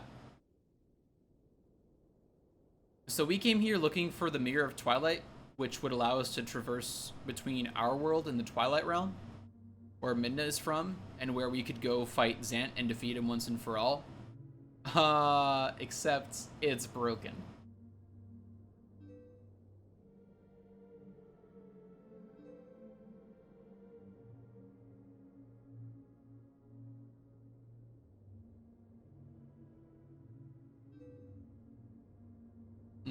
Yeah, that sounds like a good music class.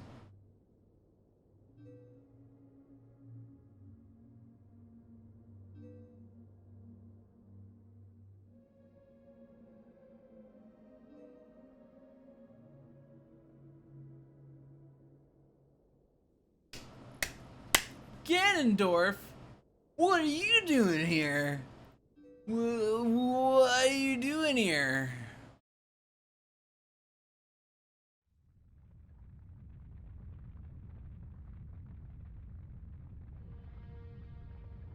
An interesting place to learn about the Three Stooges, but I'm glad you liked it.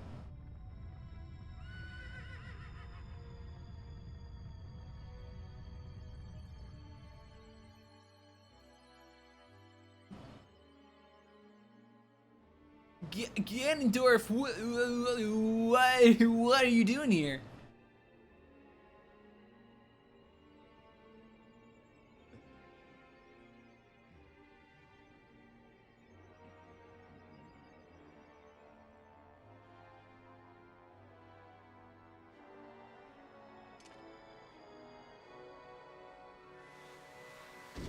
Yeah. There's only one Ganondorf in the whole timeline.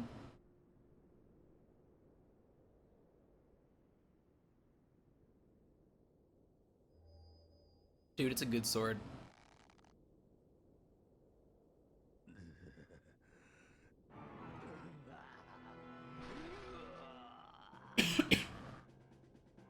Shout out to when one of his taunts was just him unsheathing this sword and just looking at it and then putting it away.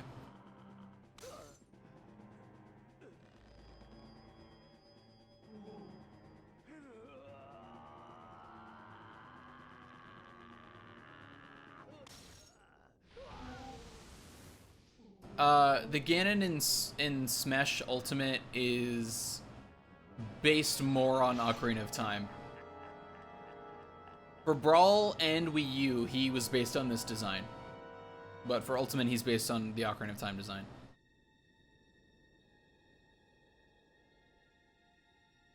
Yes.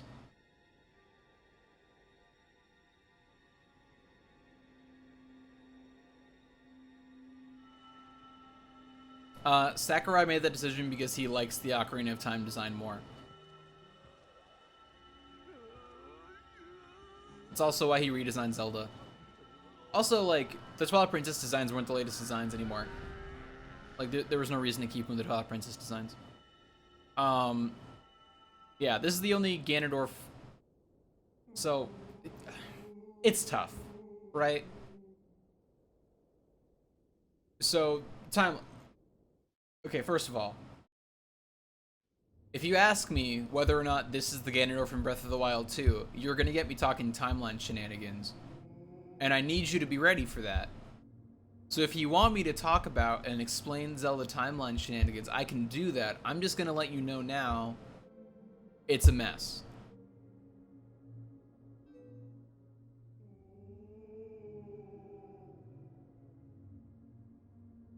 I'm just letting everyone know. So, Ocarina of Time, following Ocarina of Time, the Zelda timeline splits into 3 branches. And it's determined by, like, yeah, pretty much. It's determined by what happens. I'm gonna put down the gamepad for this. It's determined by what happens in Ocarina of Time. So there's one timeline where Link, at any point in the story, dies. He fails. And in that timeline, the sages seal Ganondorf away in the Sacred Realm because they have no other option. Then there's the child and adult timelines, which occur if Link succeeds. There is inherently a 2 timeline split here because of the nature of time travel. In Ocarina of Time, you get sealed away, you become an adult, you defeat Ganondorf in the future as an adult, but then Zelda returns you to your child timeline, and Link, they don't show this, but Link returns to warn Zelda of what happens. He warns Zelda of all that comes to pass, and they decide to execute him instead. So, the events of the adult timeline don't happen, Ganondorf never takes over, so there's a timeline split. So, there's the future where he took over, adult timeline, and the future where he didn't, child timeline. This is child timeline, Twilight Princess. Child timeline, yeah, they execute him. Well, he was gonna take over the world. So, that cutscene we just saw is his execution, following Ocarina of Time. Child timeline leads to Majora's Mask, where Link goes off to Termina for Majora's Mask shenanigans. Really has no impact on the timeline as of yet, other than the probable link between Majora's Mask and the Twilight tribe, but that's neither here nor there for now. So the cutscene we just saw was them executing Ganondorf. Which also explains why it's these old, like, kind of ghostly sages instead of the sages that you rescue, like your friends in Ocarina of Time, because they never became sages, because all the old sages are already there. So that was his execution, or his attempted execution.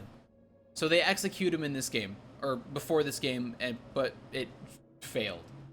Adult timeline leads to Wind Waker, and all the Toon Link games are in the adult timeline, which is weird. You'd think it'd be child, but it's not. It's adult. At the end of Wind Waker, you kill Ganondorf, like, once and for all in that timeline. There are other villains that go on to continue the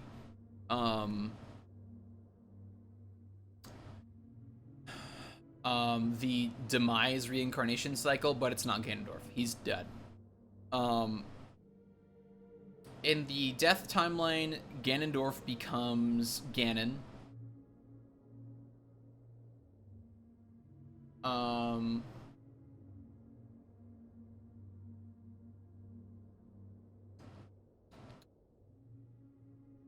Right? No. Yes, he does. Okay. So in adult timeline, you defeat Ganon, but you don't, like, kill him. They seal him away, which is how he ends up in Wind Waker. He breaks the seal. In the death of the hero timeline, they seal Ganondorf away in the Sacred Realm because they don't have anything else to do, really. He transforms into Ganon, correct. That is not a permanent process. So he turns back to regular, just like human Ganon by Wind Waker, because he eventually breaks the seal. a few hundred years have passed, but it's not so long where it's a permanent transformation. In Death of the Hero timeline, he stayed transformed for so long he basically became entirely monster, is the general explanation, which is why he's known as Ganon in Link to the Past exclusively. But Death timeline leads to Link to the Past, Link Between Worlds, Zelda 1, Zelda 2. But you ultimately kill Ganon in Zelda 1 and prevent his resurrection in Zelda 2. So again, there's no Ganondorf by the end of Hero's Death timeline, and because you killed Ganondorf in Wind Waker, there's no Ganondorf remaining in the adult timeline, which only leaves Ganondorf in the child timeline, who you supposedly kill by the end of this game. But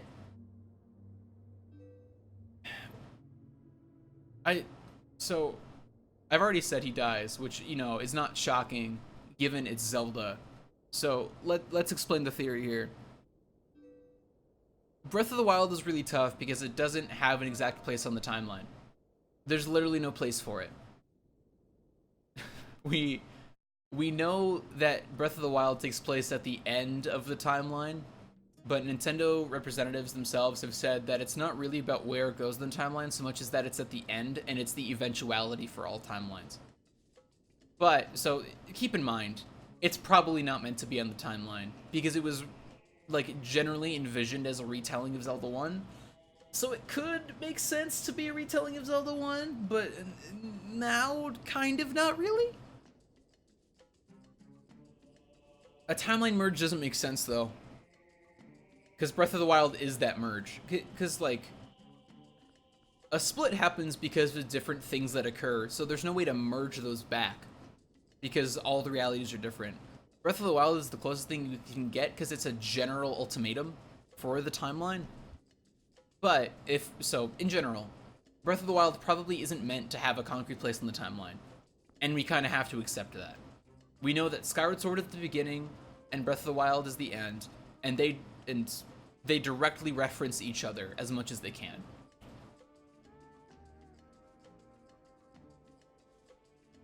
Yeah. Well, yeah, it just, you know, they don't really mess with the timeline themselves or address it so much as a way to explain how it's all happening. Like, it's like we talked about earlier, there was a fan demand for it, so they kind of made one, but I don't think it was really intended from the get-go at all. So, Breath of the Wild, probably not intended to have a specific place on the timeline. Fine.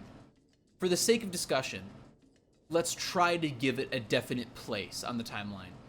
Given the fact that Ganondorf is still around, like the physical body of Ganondorf is still around, it has to be child timeline, this timeline. Because it's the only timeline where Ganondorf is still a human, like a human body. Before we got Ganondorf's body, and it was just Calamity Ganon, absolutely could have been Death of the Hero timeline as well. But the fact that we have a human body means that it's got to tie back to some timeline with the human Ganondorf, and this is the only one. Another argument for that is that so Ganondorf in the Breath of the Wild 2 trailer has that hand pinning him down by the chest, which is actually really important because you kill Ganondorf in this game with a finishing blow, where you stab him through the chest. So we haven't seen his exact chest in the game, but it's pretty likely, like, just based on those two facts, that you kill him with the Master Sword, he goes to be resurrected per the Demise Curse, which, again, we can talk about, but it's not super relevant, and he is instead sealed away with that hand, and it just happens to be placed in that wound because it's a vulnerable point.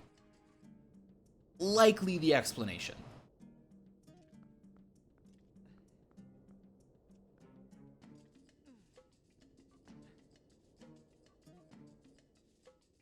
Yeah, I don't like time travel shit. I like the multiple timelines because it means that we can have different games that kind of disprove each other and don't, like, need to exactly coexist. I like that. The time travel switching between timelines, I don't like. That's where I draw the line.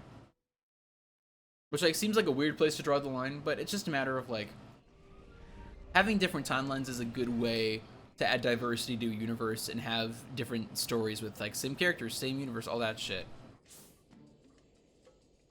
Yeah. It's really not. Like, as an artist, I have like stories I want to tell. I decided a long time ago that like this makes sense not only in terms of storytelling but in logic. If you were to time travel to the past, you wouldn't change anything. Like you would, like, in theory, you would need to have two different ways of time traveling. You could either travel through time to your own timeline's past, in which case everything you do has already been done and already has its effect, so you change nothing. Great. Cool.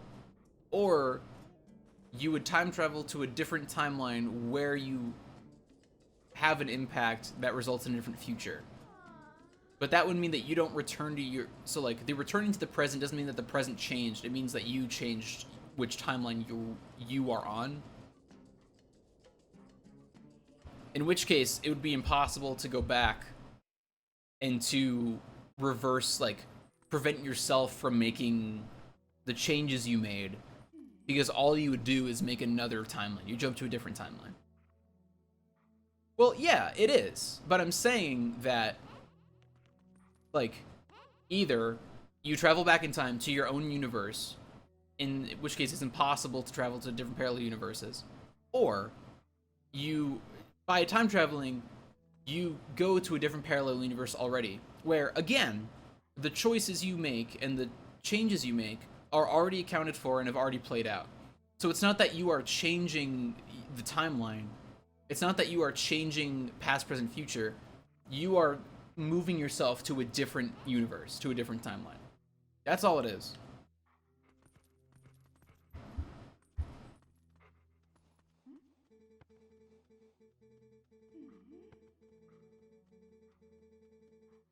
No, if you went back in time and successfully killed Hitler, you wouldn't be on your timeline. You would be on a different timeline. Because obviously in our timeline, Hitler did not die. But you wouldn't disappear. You would continue to exist, because your timeline still exists. You're not changing anything, because it's already happened. It appears as if we would change something, but we're really just changing our perception.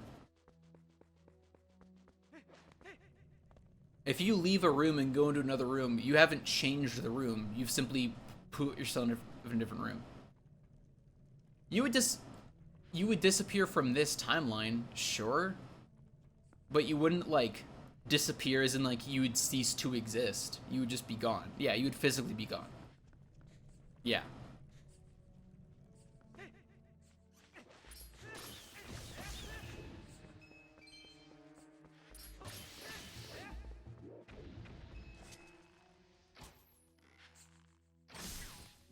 All that to say, I don't want Zelda to ever do time travel or timeline hopping, whatever.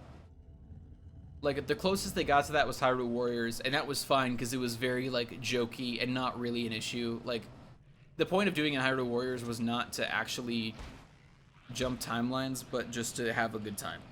So I don't care.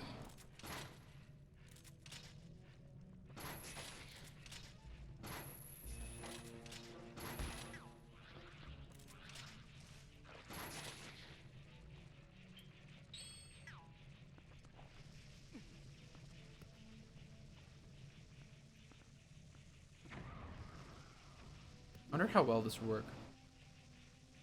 Yeah, for sure. I think a lot of people have been like, what if they did science fiction Zelda? It's like, then what? Why? Why would you completely change the genre of a story but keep everything else the same? Just tell a different story. Oh.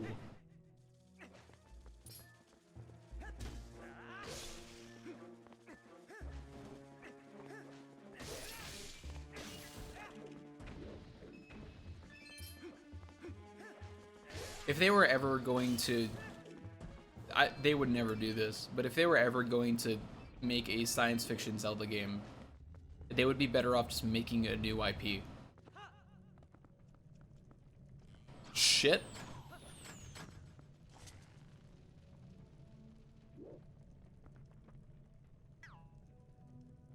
Okay, let's go.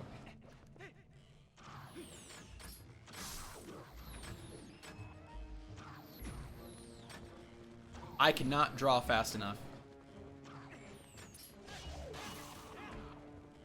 Shit. Yeah, exactly. Like, the genre is part of a franchise. Like, you can't just change the genre and change nothing else. If you were to change, like, mechanics and the story, sure. But again, you have a different game at that point. So you might as well just do a different game.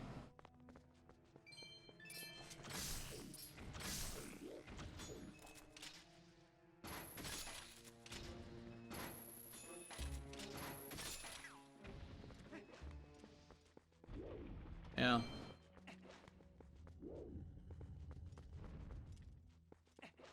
Yeah, they could, but like, why? Like, Breath of the Wild has had some of the most advanced technology in the series, but it's still a fantasy story overall.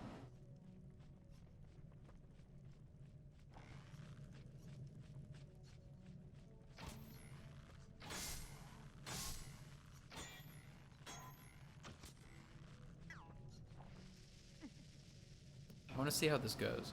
Probably not well.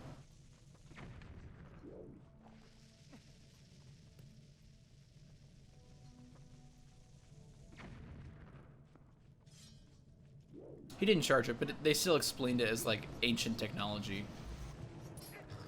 Which, if you ever do technology in a fantasy setting, it's always like ancient technology. It's never like, we made this. So it's like, the ancients left this for us. Isn't it epic?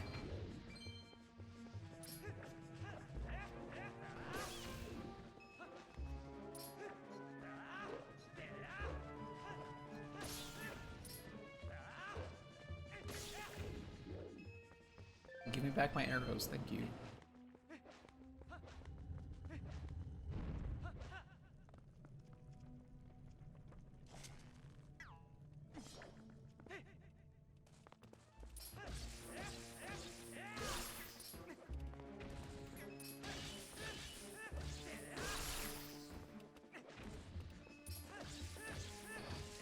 That's bad. Yeah, that's fine.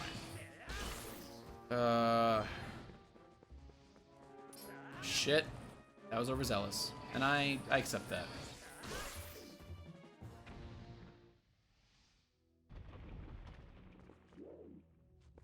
Yeah, for sure.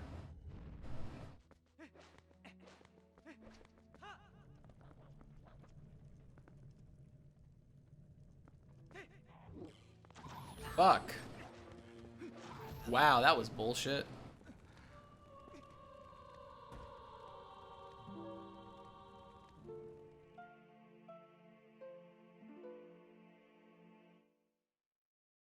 Okay. I'm gonna go... Let's go see how much the magic armor is. I wanted to get the 4th bottle, but I guess it doesn't really matter right now. I can wait.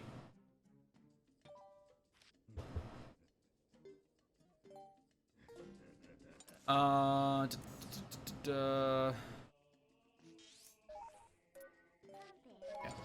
Let's go try and fund new Malomart. I think that could be really good.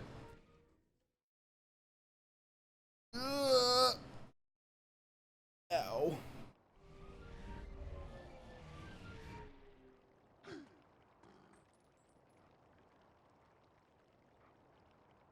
That's a very bold claim.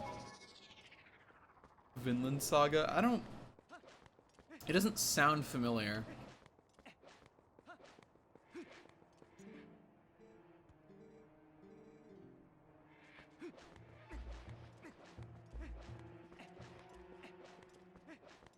Interesting.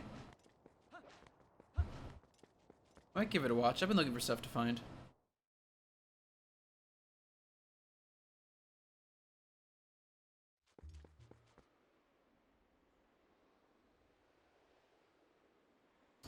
Okay.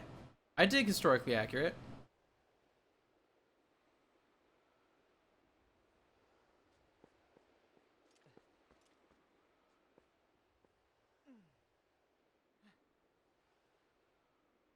That should count as day, right?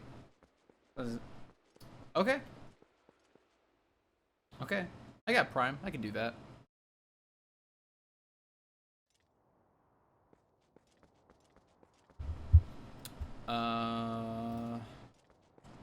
Hold up. I'm gonna multitask here.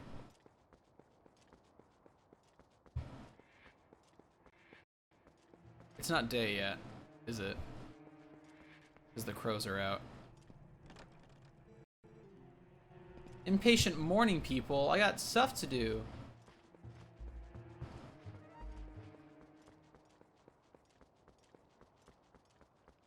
Hold up.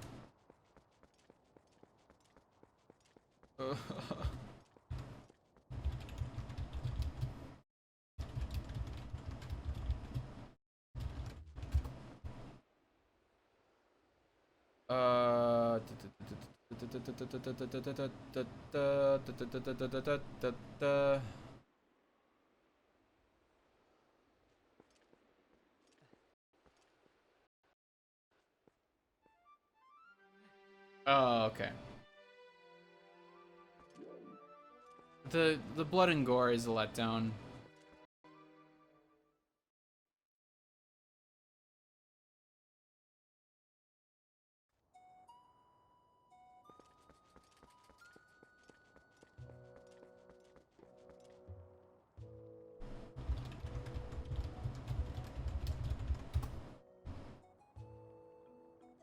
Are you serious? That's a lot of manga to watch.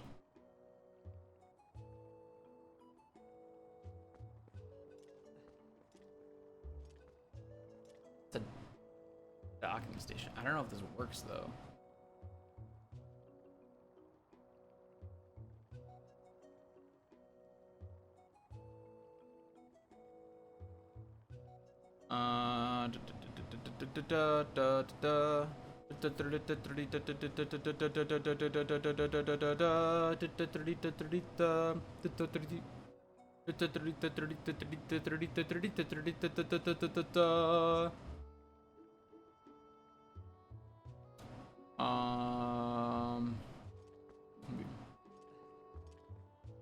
Interesting.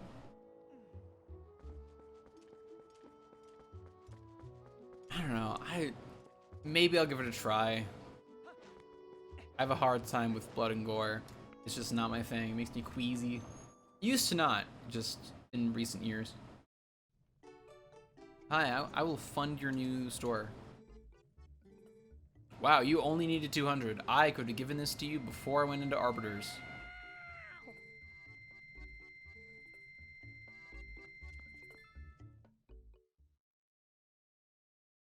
Hmm.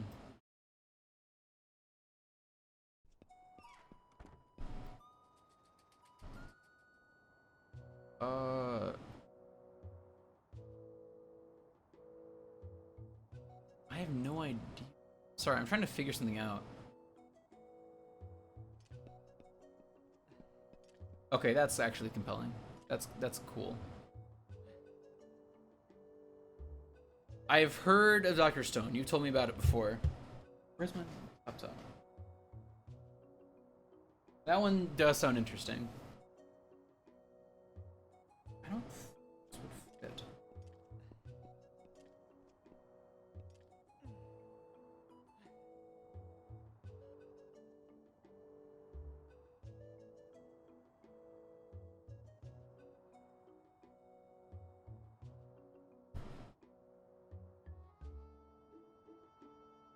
Go like here, but I don't think it does that.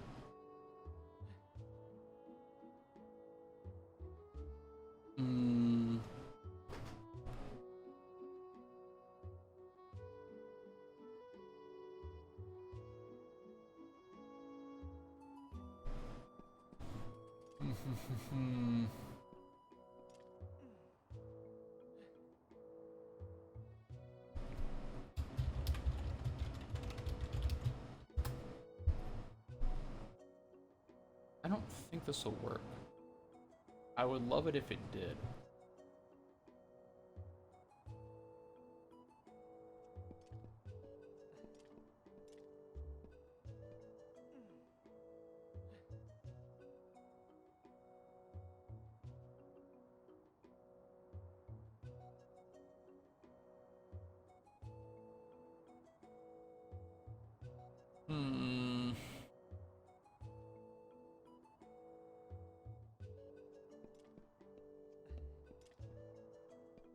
I don't think.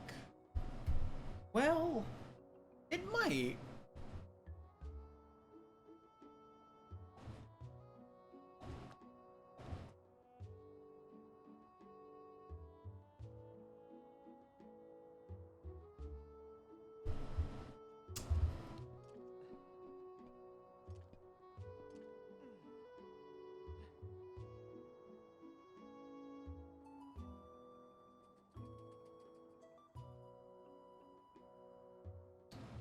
Um,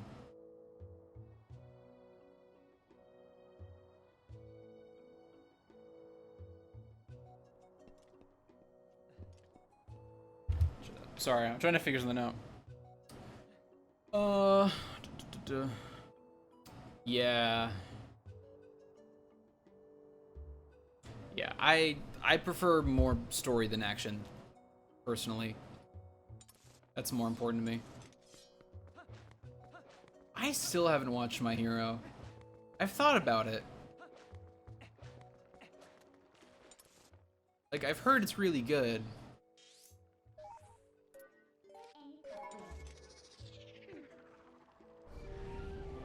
I really wish I've talked about this a little bit before. I watched all of Hunter x Hunter within the past few months, and man, do I wish it would still be going. I'm really bummed that it stopped.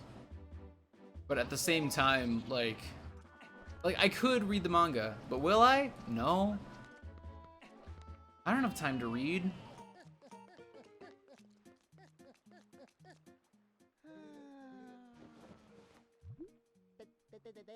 Oh, I finished Hunter x Hunter months ago. Like in May.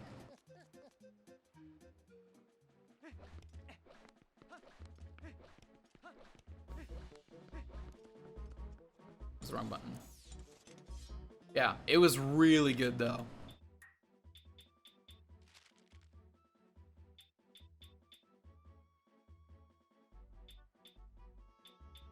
Hunter x Hunter was really solid. I don't know. I've been done with it for a while. I think that fits. Which is such a bummer, because I wish it would. That would be so nice.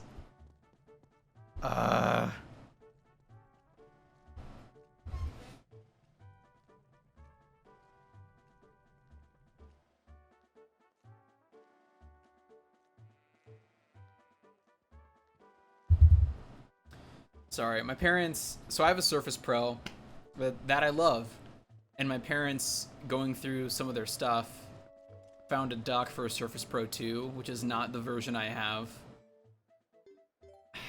And I thought maybe if I was lucky that it would still work, but no, they're not compatible, which is a bummer.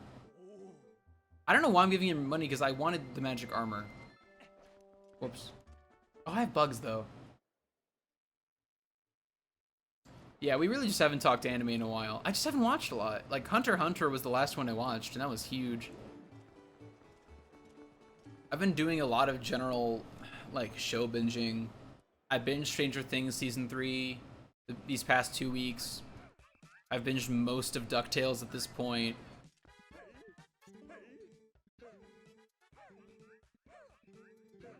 How much is the magic armor? Hell yes.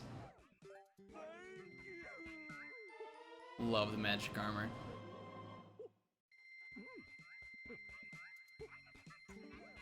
Love it. They only watch anime when I'm watching TV. See, that sounds nice, but I'm so picky. I actually last year I rewatched Blue Exorcist, and then also found out about Blue Exorcist Kyoto Saga and watched that. And even though I just watched it, I really want to go back and watch it again. I just really like Blue Exorcist.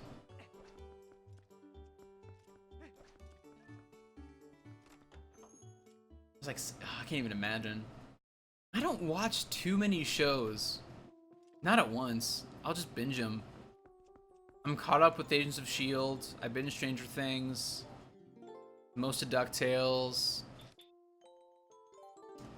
What else? I think that's it for the most part. I binged Psych relatively recently, but I finished that back in like June, maybe early July. But I'm just very picky about the shows I watch.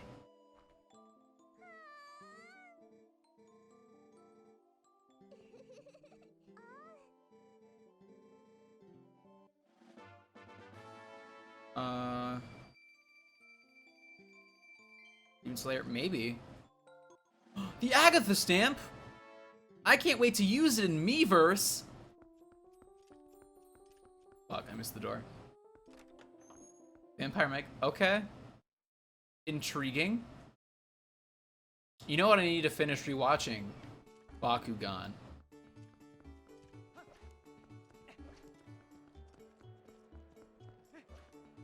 When will you guys pay me to play Bakugan on stream?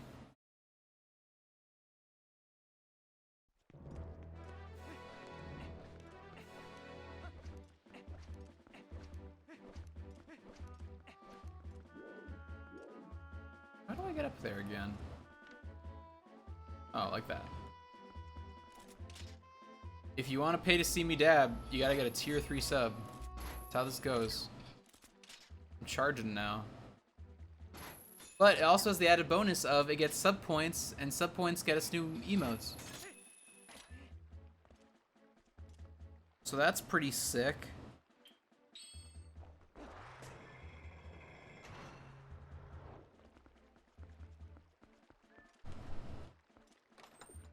Harpies? What the fuck? That's not worth it at all. Lame. I'm so sorry. Yeah, Logan and I make a lot of food.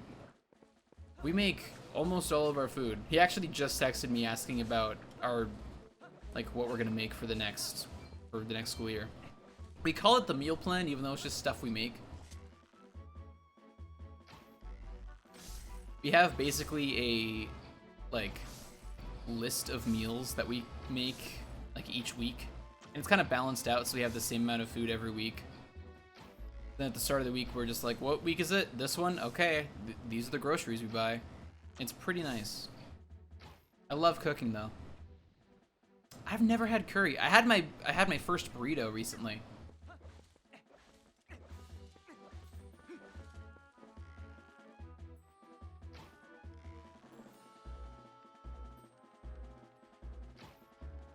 Yeah, I never had a burrito until like 3 days ago. I was a picky eater my whole life, so that's one thing.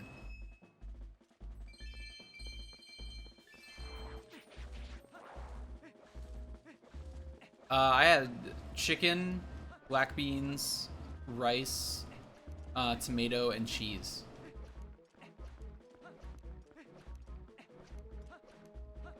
And it was pretty damn good. Yeah, I've been expanding. One of the things I charged Logan with when we started living here is I was like, okay, man, now that we're cooking, I'm a picky eater. I can't afford to be for the rest of my life. I need you to help expand my palate here. And so he's been pushing me slowly but surely, in a good way, in a good, healthy way. I got it from Moe's. You might not know what that is, because most people don't around here.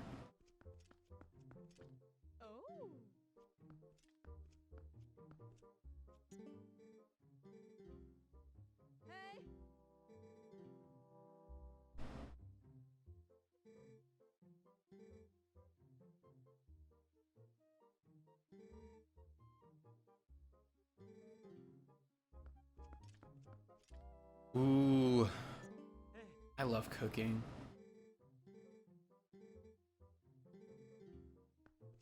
Hey, buddy. I know it's you.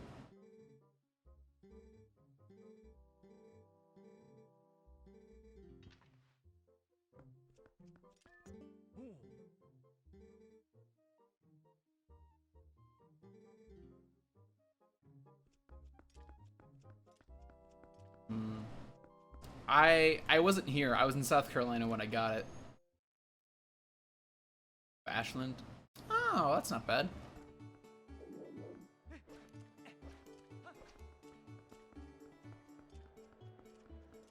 Yeah, it's more of like a southern place. There is one, at least one in Illinois. I know, but I don't think there's one in Chicago proper. I think it's in the suburbs. But it's good. I actually went there to get dinner with my family one night, and then went to meet someone for lunch the next day. And we were gonna meet at a chicken place, and then she was like, "Hey, can we get Moe's instead?" I was like, "Sure." So I had Moe's twice in a row, and it was pretty sweet. Hey, give me a piece of heart, please. I really need the health, and also the health.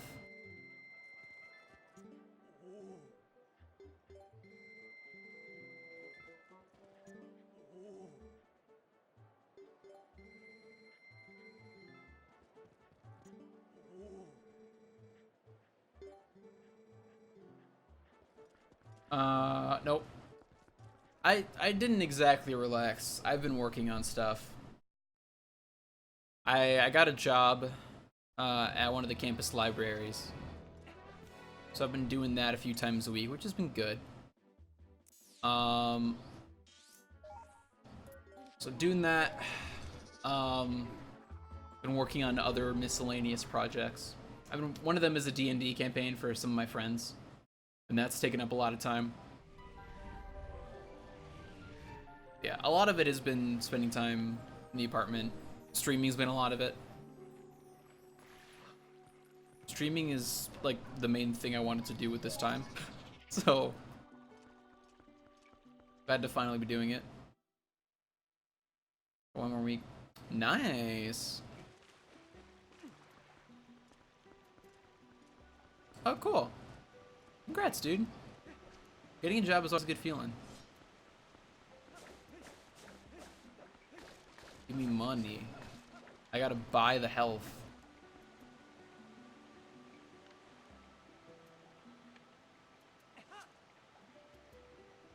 Okay.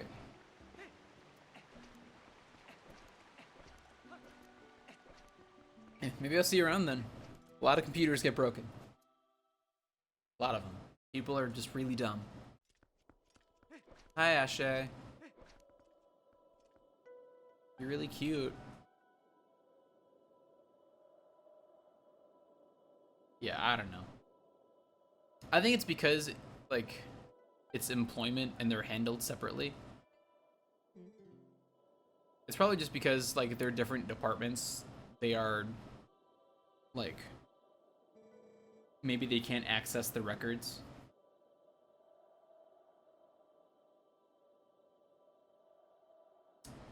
It might be. The library doesn't have a lot of busted computers.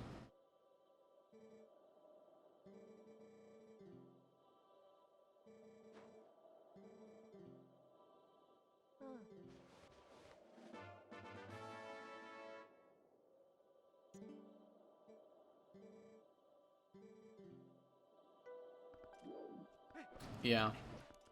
Yeah.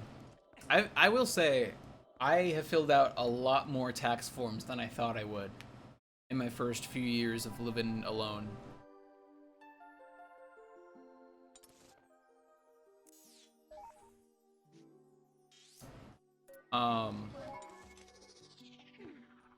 Yeah, that's true. That is definitely true.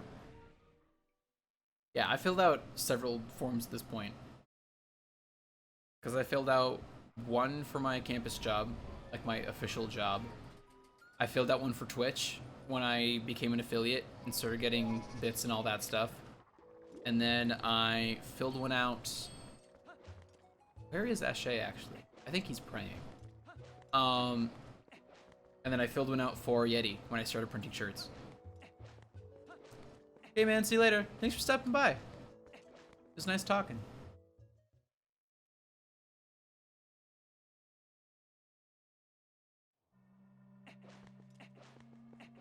Rallis.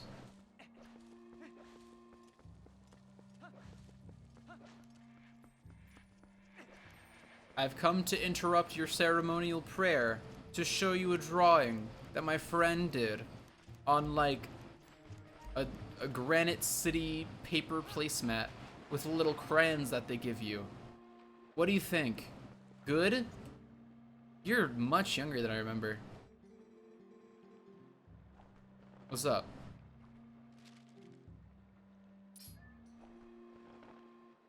Josh, you made it! Welcome to stream, buddy. I don't... Here's the thing, is that I don't know how much tax is being taken away. So, I can't really be hurt. Like, I think everything I do, tax gets taken out, like, before I even see it. I don't need to, like, pay it manually yet. Like, obviously, come tax season, I'll have to report stuff, but whatever. So, you know. Am I bummed that taxes exist? Yes. But,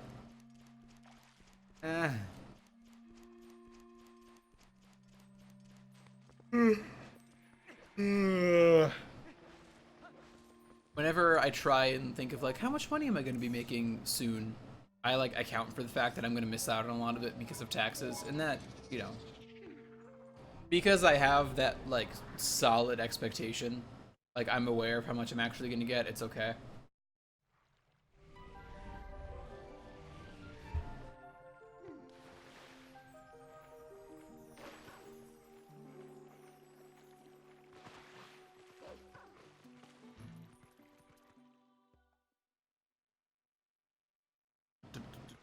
Okay.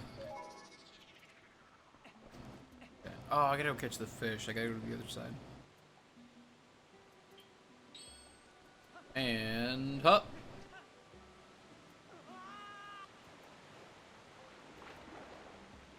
I looked it up this summer. Oh, around 20%? Oh, that's a shame. But tax returns are nice.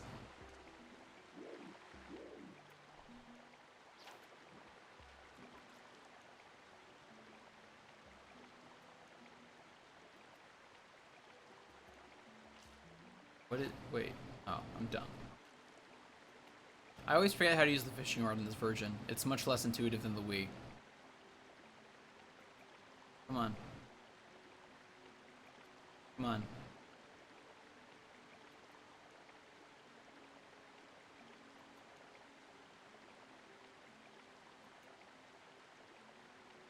Thank you. Yeah, tax returns are super nice. And they're always so welcome. I also always forget that I get them.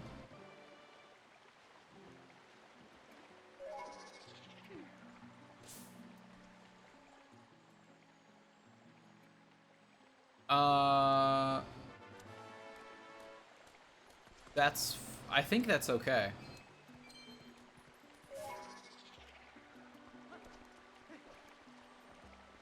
Because you get the tax return from the federal government, I'm pretty sure.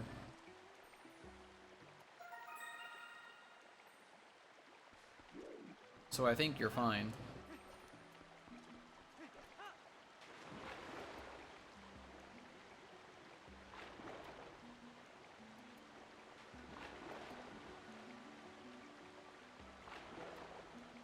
Yeah, you should be fine.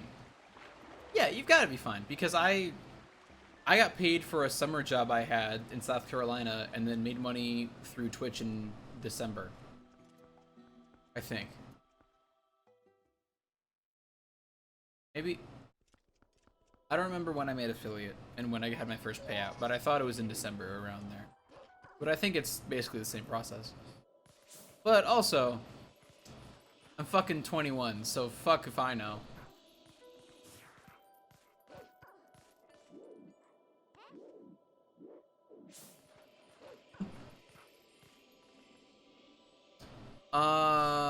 It might be. It might be extra paperwork. I'm unclear on the whole thing. My family has a tax guy, which is pretty sick.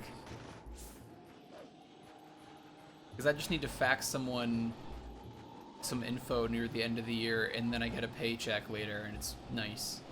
Shit, please don't. Fuck. Please stop. I need to live. I need to live.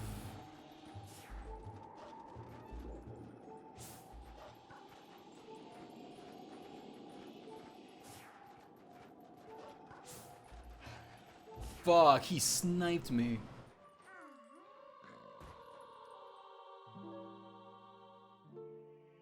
Okay. Dude, if that... You know what? That works. That works. Yeah, you had one of the worst sleeping schedules I think I've ever, like, experienced. It was pretty bad. Granted, like, half of my friends have just horrible sleeping schedules too, so there's that.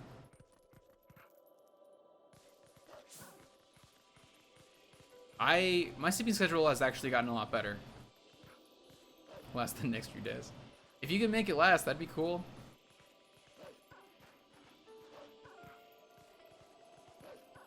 My schedule's gotten better. I stay up till like 12 to 1 basically every night and wake up around 8 every day, which is it's pretty solid. Oh, 4 times damage sucks. It's just the worst.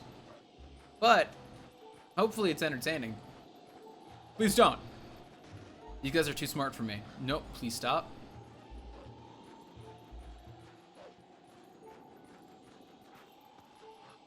It sucks when you, with times like right now when I don't have healing items. Yeah.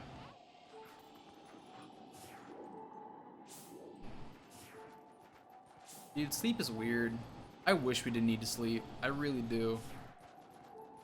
That would be just the best. Is this where I want to go? I don't think so. There's a grotto over here, though. Yep. I don't know if this will be worth it, but at least if I die here, I'll respawn in the grotto versus the start. Oh, shit.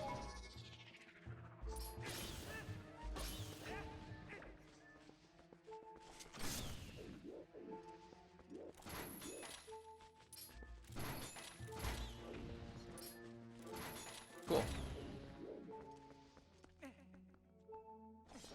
I wish...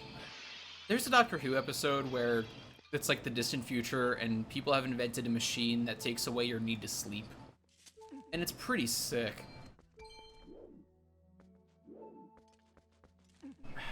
I mean, you have a point, but also... I could do more work. I don't mind doing work. I really don't.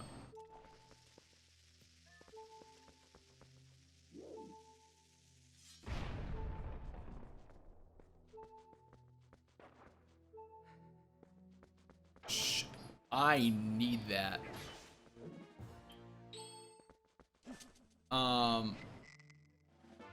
I think if we didn't need to sleep, there would be 2 worlds, basically. I think some of us would become nocturnal and some of us would stay whatever the word is for active during the day.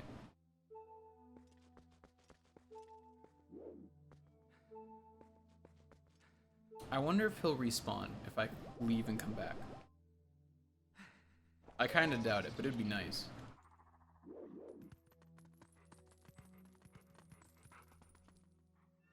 I think... I just want the time to work on stuff. I understand that there would be social repercussions from us not having to sleep. So maybe I would just like it if only I didn't need to sleep. Like it was a secret. Like if you become immortal somehow, you don't tell the world and share the secret, you keep it to yourself and are just a secret immortal. Kind of like that, but with sleep. I think I'd like that.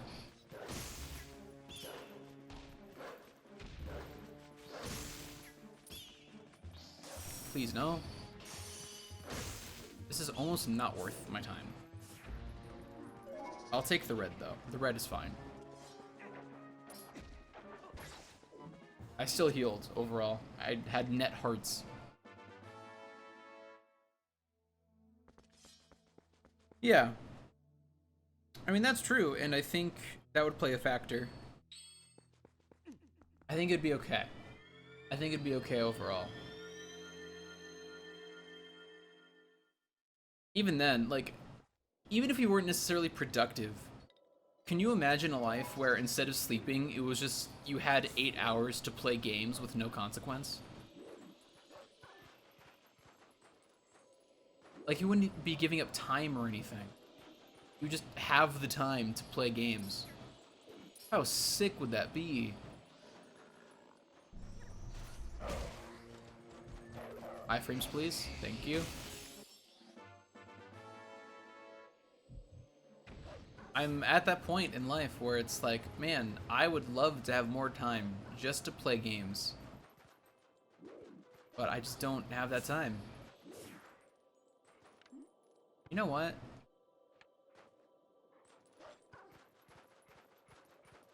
I know that there is an alternate path up here. Yeah, it's down there. Okay. Oh, where's that? Was that it right there? That might be it up there. That's fine. I would love just 8 hours a day to play games without any consequence of like, you're wasting time. You need to be productive.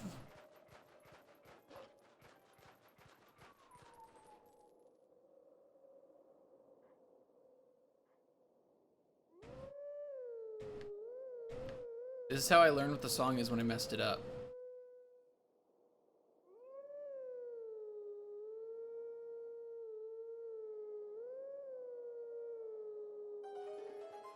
I'm the best. I'm the best.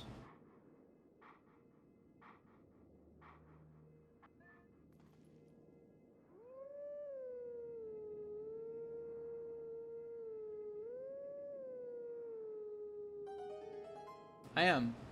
I am, JD. Josh, I'm the best. I'm the best. You know it. I know. You know it. I know it. You also know it.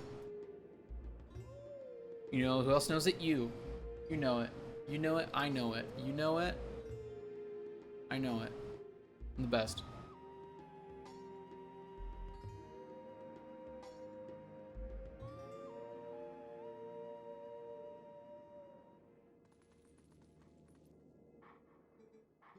Become a dude again and come find me. The future is now. Where are you? At the graveyard now.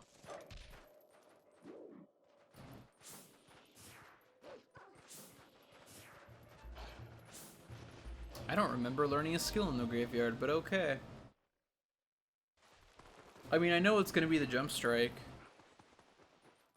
which is kind of a useless skill, to be quite honest with you.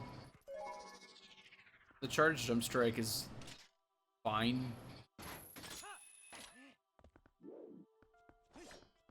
But it's meant for groups of enemies, and that's what the spin attack is for. So you don't really need another group-based attack.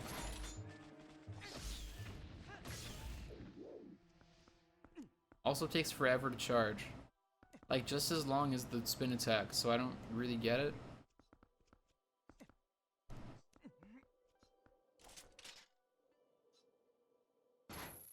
Eat.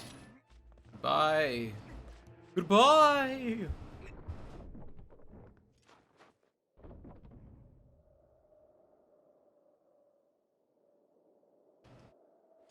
Shadow beasts. I don't remember the ice physics, but that's interesting.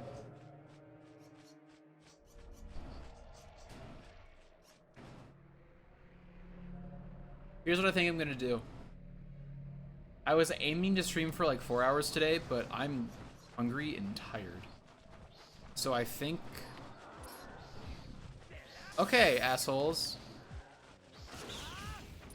Back up. It's not the best situation to be in. I think I'm gonna clear out these guys, beat Yeto and sledding. I mean, I don't need to beat him, I just need to follow him. But I'll sled with Yeto, get to Snow Peak Mansion, and then call it a day, I think. I think that's the plan. Man, I wish enemies dropped hearts. That'd be so nice.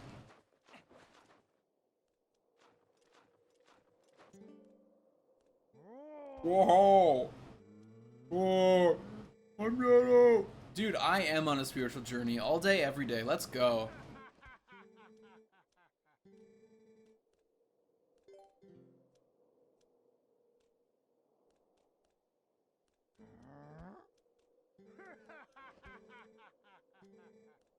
I found the mirror you need.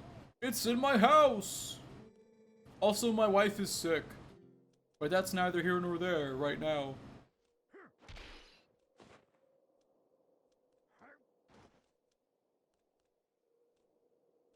Goodbye!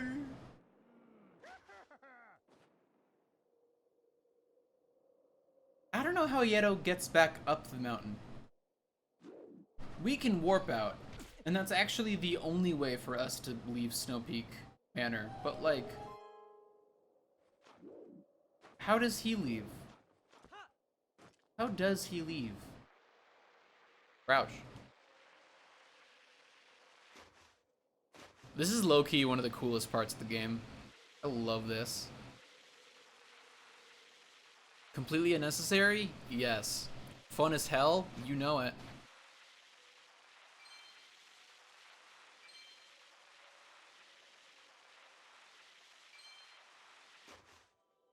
Oh! Saved it! Oh, I didn't know you could game over there. That's embarrassing. That is embarrassing as hell. Whoops. Yeah, for this slope, absolutely.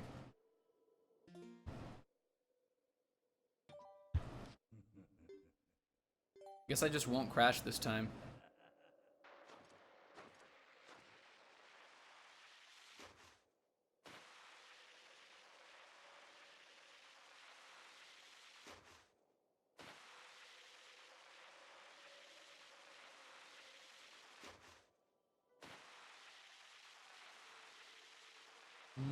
Perfect.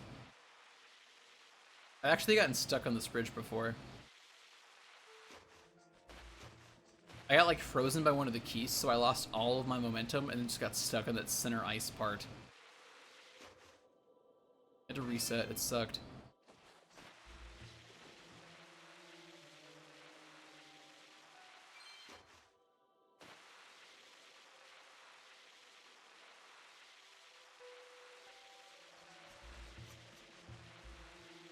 Perfect. We're almost there.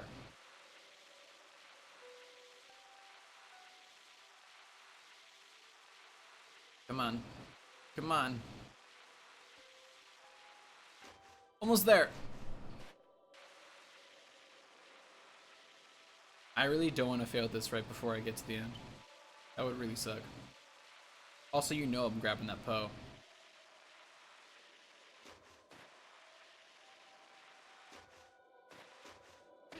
Clean. Move glass now. See you, man. Thanks for stopping by and hanging out.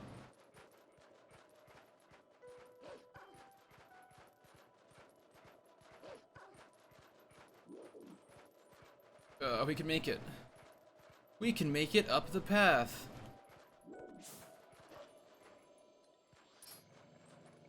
Come on. Thank you.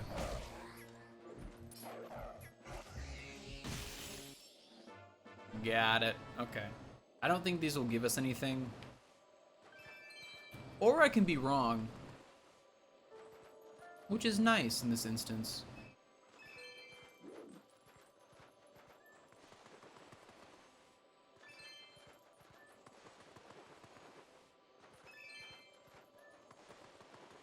Clean. Okay. So. Yeah, this is it. Okay. I'm gonna call it here. Woo! A little bit shorter than I wanted to, but that's okay. I don't have it in me to do a whole other dungeon right now. So I'll be back on Friday, same time. And we'll play more of this. We'll do Snow Peak, and we will, well, we'll do Snow Peak and maybe Temple of Time, depending on how long they both take. Hopefully we can do both. If we can do both of those, then Saturday, in theory, could be getting to City in the Sky and maybe City in the Sky, if I'm lucky. And then we could do one more stream after that of Twilight Palace and Hyrule Castle, and then we could be done. So we'll be done with this game soon enough, but thank you all so much for hanging out with me today. I really appreciate it. It means the world to me to have your support, and I'm really glad to be back. So we'll keep going on Friday, and hopefully I'll see you then. Peace.